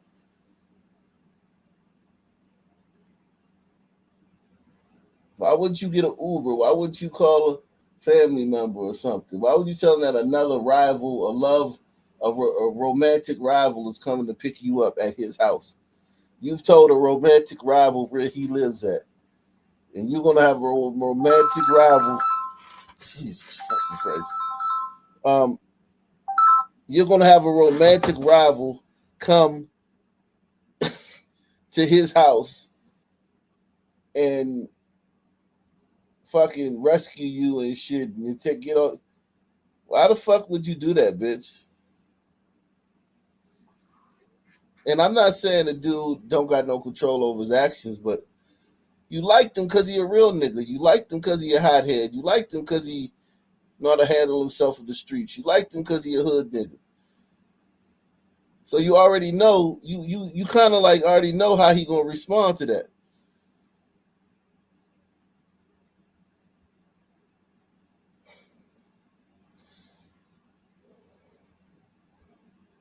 Detectives say 22-year-old Dorian Brooks was arguing with his girlfriend as she moved out.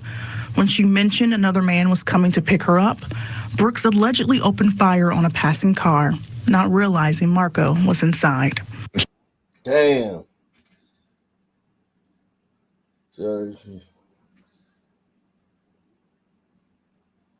Damn. So this nigga's so out of control, he just fired at a passing car. And listen, man. Jeez. Wow. Life and death is in the tongue. Life and death is in the tongue. Detectives say 22-year-old Dorian Brooks was arguing with his girlfriend as she moved out. When she mentioned another man was coming to pick her up, Brooks allegedly opened fire on a passing car, not realizing Marco was inside. She said, Marco's been shot. And I said, oh my gosh. And at first, you couldn't even believe it was real. Now Michael has started a GoFundMe to help send Marco's body back home to Colombia so his family can lay him to rest. We just felt like the best thing that we could do would be to honor him by helping return his remains to his family, because he really was a great guy if you knew him. Kelsey's with us now. We know Brooks was charged on Friday, criminal homicide, but the pain for so many, it's just a terrible tragedy. It is, but you know what? We often see with these senseless shootings, through these tragedies, there's still some good. And we do know that 100% of all donations given through the GoFundMe will go by getting Marcos's body back to his home country of Colombia and covering funeral costs. We're also told anything that's left over will go directly to his family. And we have a link to that GoFundMe on our website. Yes. It's considerable costs involved here. All right, Kelsey.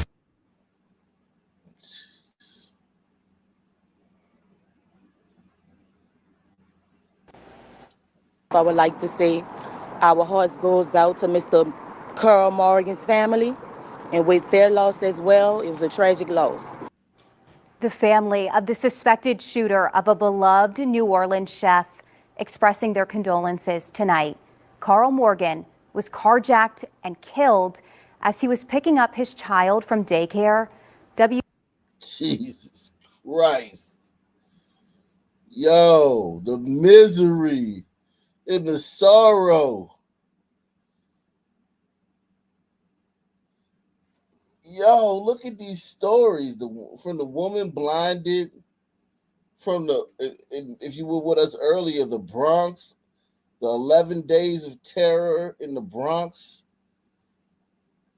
The woman blinded, the other woman paralyzed in Atlanta. The HBC shootings. The Ombrito fucking handyman just ride down the street past some fucking nigga couple arguing, and he gets shot in a mistaken identity. And this guy, he gets fucking killed picking up his daughter from school in a carjacking.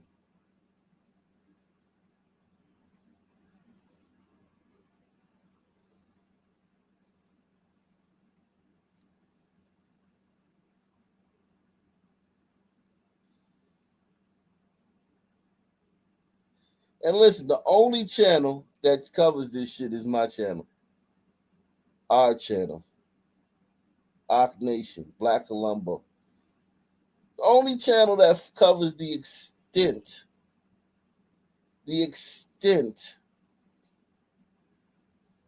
of this carnage, of this sorrow, this misery. The only channel that covers the extent of this is this channel. Press 1. The extent. You can get a story here or there. You can get the viral story. You can get the big stories that everybody covering here or there. None of these are viral stories. None of these stories we cover today are viral stories. None of them are viral. You're not going to see none of them on the bigger channels. Not because, that's just not what they do. They do what they do. You know what I mean? These stories they're all recent. We're not going back in time.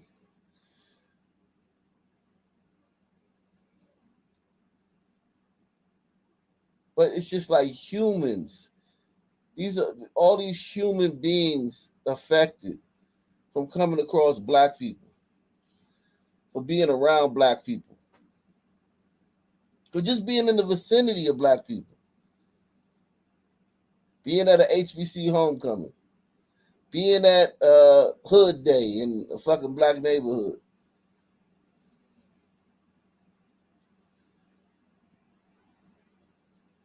Going to pick your fucking daughter up from school.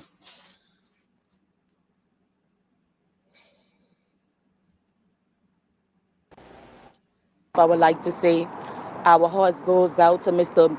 Carl Morgan's family, and with their loss as well, it was a tragic loss.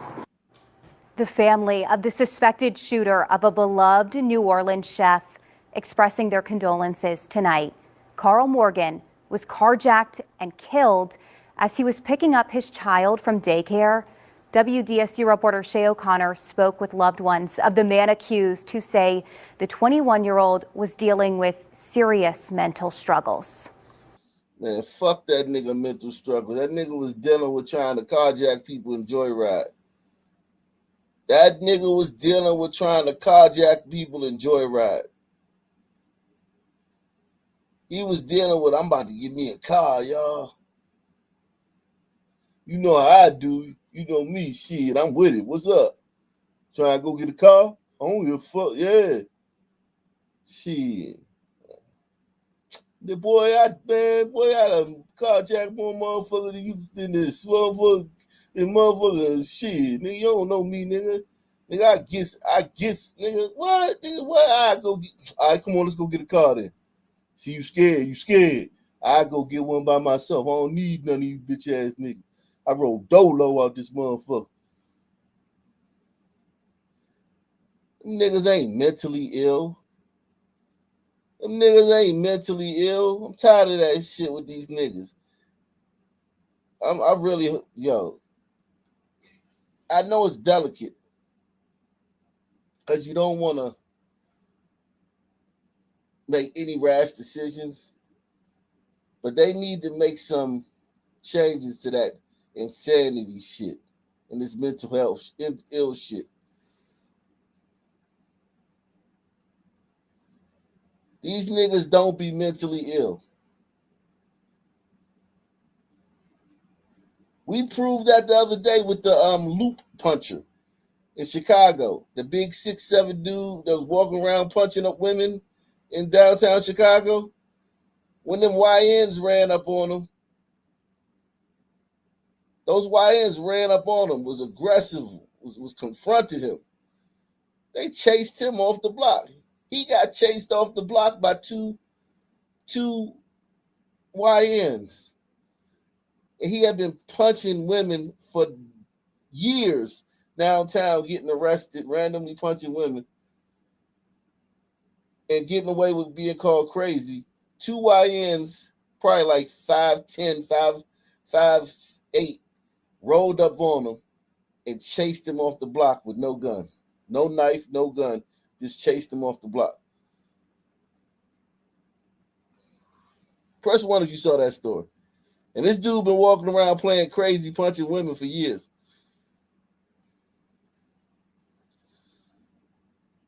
These motherfuckers are not crazy. It had him saying things, not acting itself. An unfortunate reality.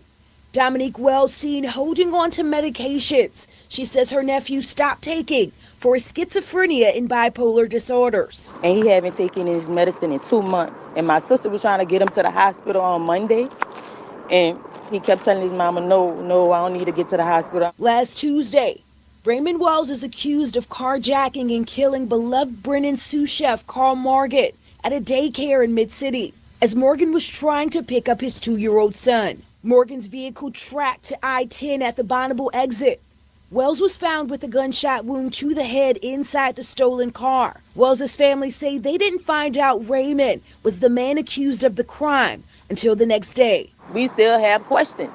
Wells died Friday after he was taken. We still have questions. What questions do you got? They didn't find out Raymond was the man accused of the crime until the next day. We still have questions.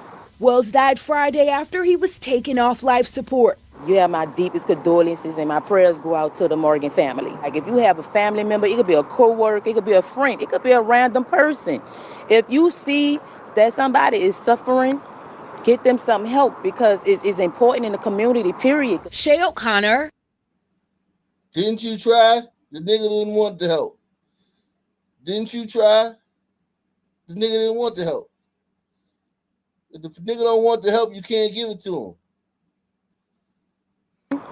Get them some help because it's important in the community, period. Shay O'Connor, WDSU News. Look at that guy, man. That white guy was a chef, was living his life.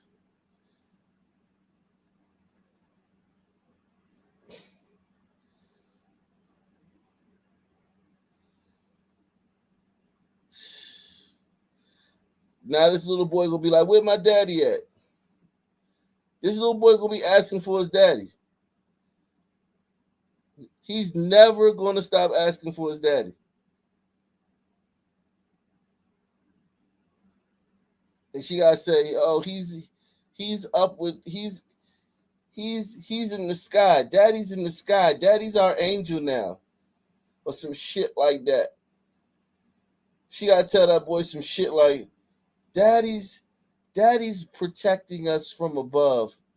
If you want to speak to daddy, anytime you want to speak to daddy, just close your eyes and pray, and daddy will hear you. He's not going to answer you, but he'll hear you. That's the type of shit you got to tell these kids after you fucking, because he ain't going to understand. Where daddy at? Daddy's gone on to paradise. Daddy lives with God now. Daddy moved in with God. Yeah, daddy's cooking in heaven. Facts. Daddy got a job at a dive bar in heaven.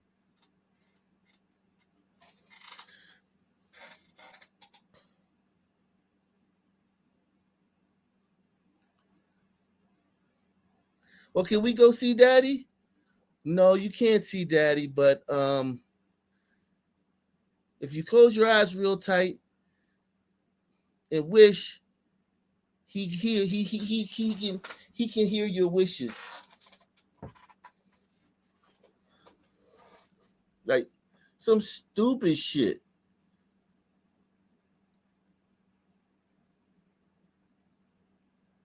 And had he never crossed paths with that nigger, this guy would have lived to been like 90 years old. This guy would have lived to be 90 years old. He'd be like that old chef when they're like,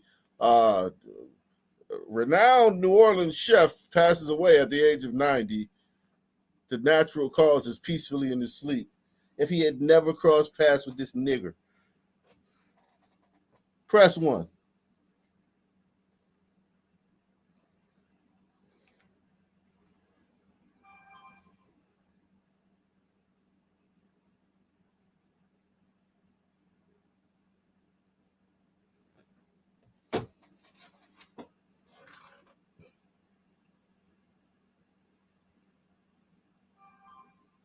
God.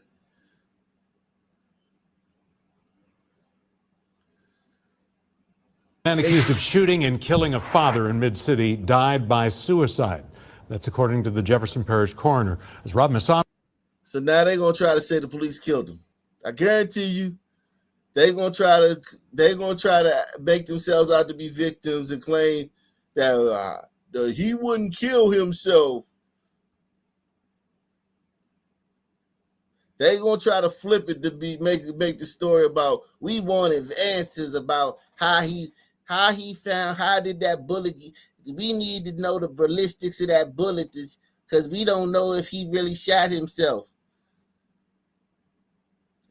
Because after he killed the white dude, he killed himself. He was so crazy, he knew he was in deep shit, and he crazy, but he knew, oh shit, I'm fucked up now. Reports the man's family says mental illness may be to blame for both deaths. 6 days after police say 21-year-old Raymond Wells was found dying from a gunshot wound to the head in Carl Morgan's stolen car, the Jefferson Parish coroner finds the wound was self-inflicted. Wells' family says they're not surprised because they say Wells had quit taking medicine for schizophrenia and predicted his own death just 2 days before police say he shot and killed Carl Morgan outside his son's Canal Street daycare. He was telling my sister Sunday he felt his death. He felt his death. Morgan's family and friends are still in shock and have been raising money for the family Morgan left behind. I mean, he always came in with like a bright attitude and smiling and laughing and taking care of people. The murder has stunned the community, but the alleged gunman's family says Wells was spiraling after he quit taking mental health medication 2 months ago and refused help the day before he allegedly killed Morgan. It was on Monday. His mother, Ashley Wells, tried to get him to the hospital. He kept telling his mother, no, I don't need to get to the hospital. Wells was found unresponsive inside Morgan's stolen vehicle here at the I-10 Bonneville interchange Tuesday evening around 5:30. He was suffering from a gunshot wound to the head, and he would die 3 days later. We found out through his counselor that he was shot in the head. No detective never notified us or reached out to us. His name was already all over the news. Oh, poor you. Poor y'all, man. Poor this black family, man. It's just not right. It's racism. If it was a white family, they would have told him. If it was a white family, they would have told him. They ain't tell y'all because y'all black. He would die 3 days later.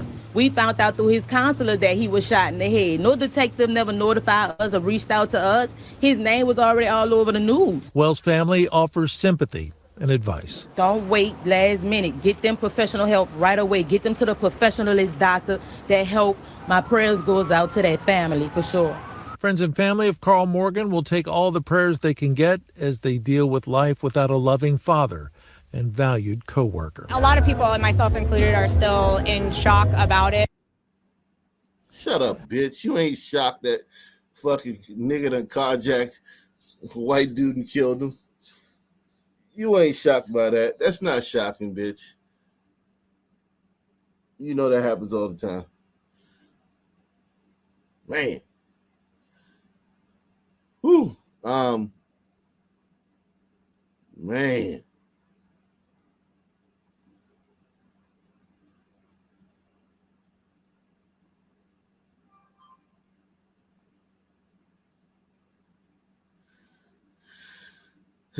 Salute to y'all, man. Everybody out there, man. Salute, man.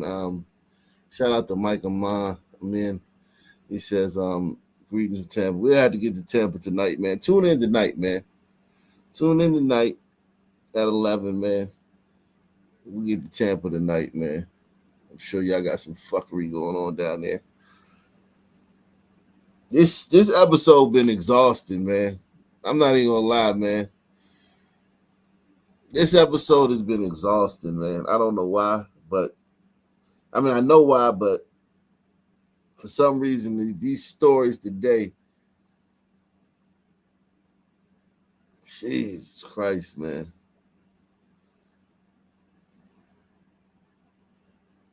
Blacks are literally a plague. Shout out to my man, Rip Hampstead, man. He says, support Ak and take the $5 challenge. Ak rock, steady, one love. Tune in tonight, Rick Hampstead. We're going to come back with another show tonight, man. This is just the daytime. This is just the warm-up, man. This is the show for everybody who can't stay up till 11 o'clock, man. This is just the show for everybody that can't stay up till 11 o'clock. This is the show for the people that got to work in the morning, man, or tired or whatever. This is the daytime show, man.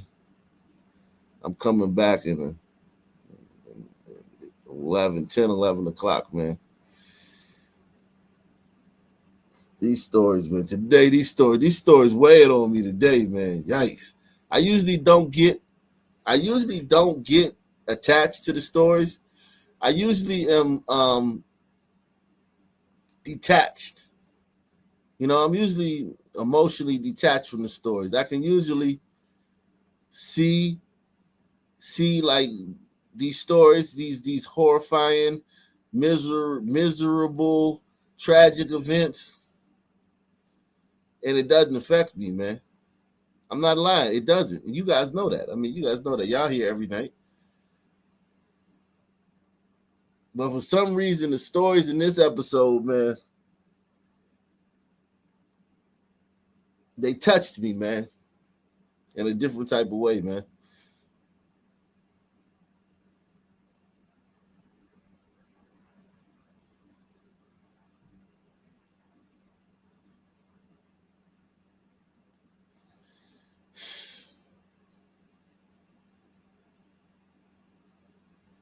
And I think a lot of the part is that I know that the niggas who did this shit don't give a fuck about it. I know the niggas who did these things don't give two fucks about it. I mean, yeah, they care about getting caught. You know what I mean? Shit like that. But they're not like laying up in bed thinking about their victims. Cause I'm a nigga too. I'm the same way.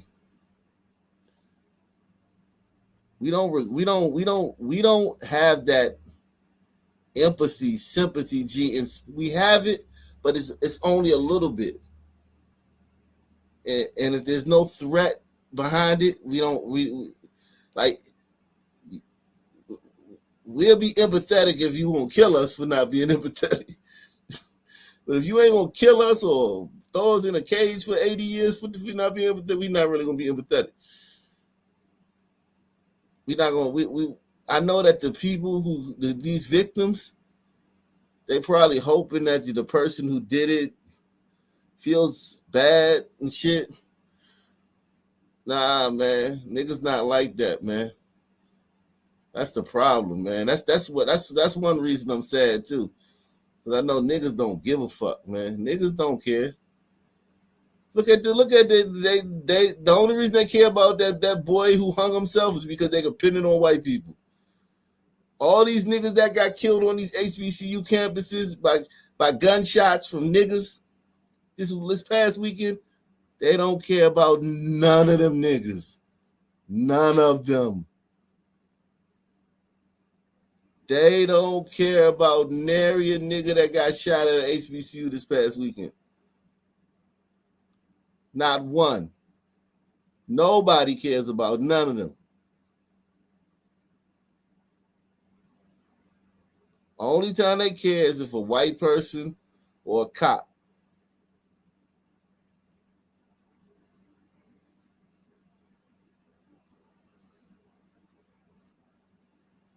Yet when they kill white people, we kill white people, 90 going off. This should be a big racial story. This fucking guy right here. We gotta make this a big racial story right here. You niggas wanna play the race game all the fucking time? You niggas wanna play the race game all the fucking time? You wanna play the race game all the fucking time? How about that? Do you niggas really want to have a racial story contest? Do you want to have a racial victimization story contest? You want to go tit for tat? You want to play ping pong, racial story ping pong?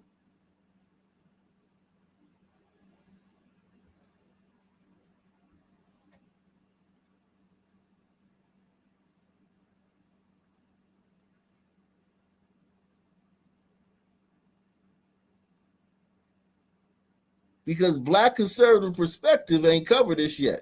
He's got a big platform. He's got a huge platform. Brandon Tatum's got a huge platform. ABL, he's got a huge platform. I don't have a big platform.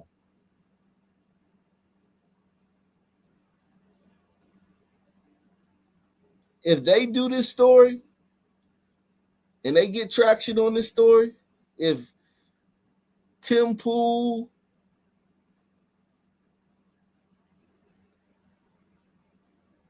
does this story, if any of the white conservative guys do this story, Steven Crowder,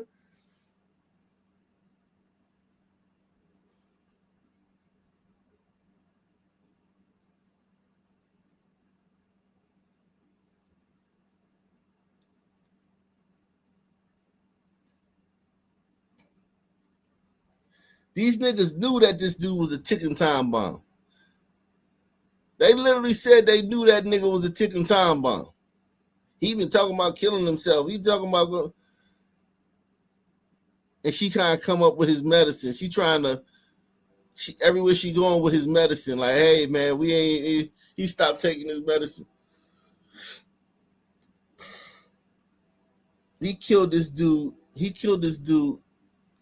He didn't just walk up and shoot this dude. He carjacked him. He wanted the car.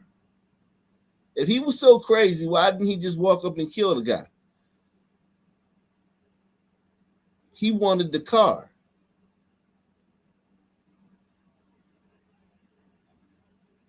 Niggas be crazy, but they be criminals too.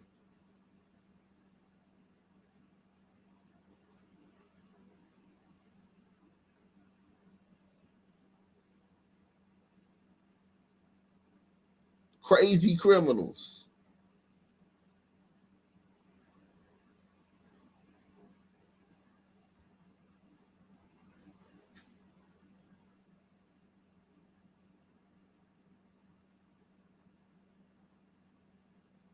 Yeah, this nigga killed this dude, man.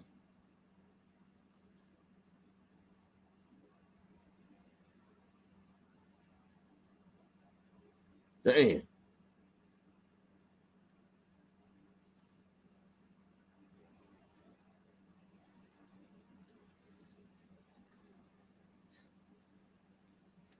And white people getting the beef for some nigga that killed himself.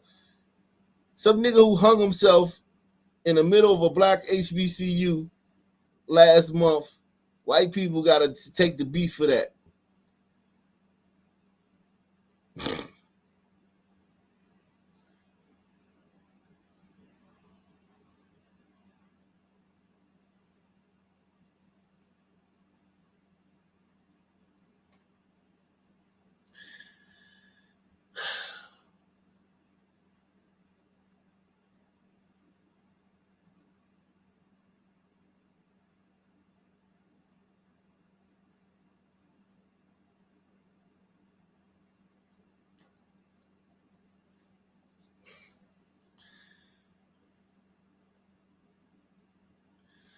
Yeah, them two black ladies from earlier, man. That shit just terrible, man. That shit terrible, man. Their story, nobody cares about their story. Nobody. We gonna keep bringing you this stuff, though, man, tonight, man. All fresh stories, too. Here's the thing. Here's the crazy part, guys, and I'm gonna end it on this. Tonight, for the most part, because I may cover this again tonight, because this story right here is it needs to be, this needs to go viral. But for the most part tonight, it's gonna be all new tragedies and misery stories. A fresh batch out the oven.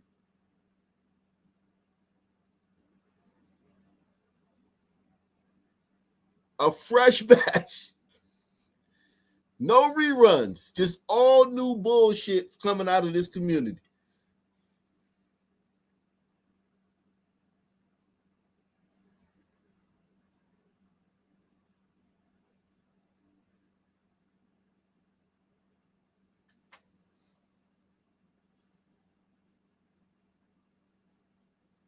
Because most of the shit we covered was from yesterday, because it's early in the day. Tonight, we're going to cover the shit from today. And it's going to be all new shit.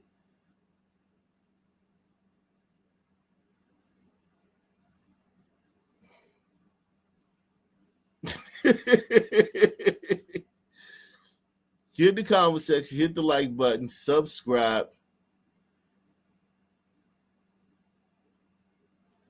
Same black time, same black channel. I'm out of here.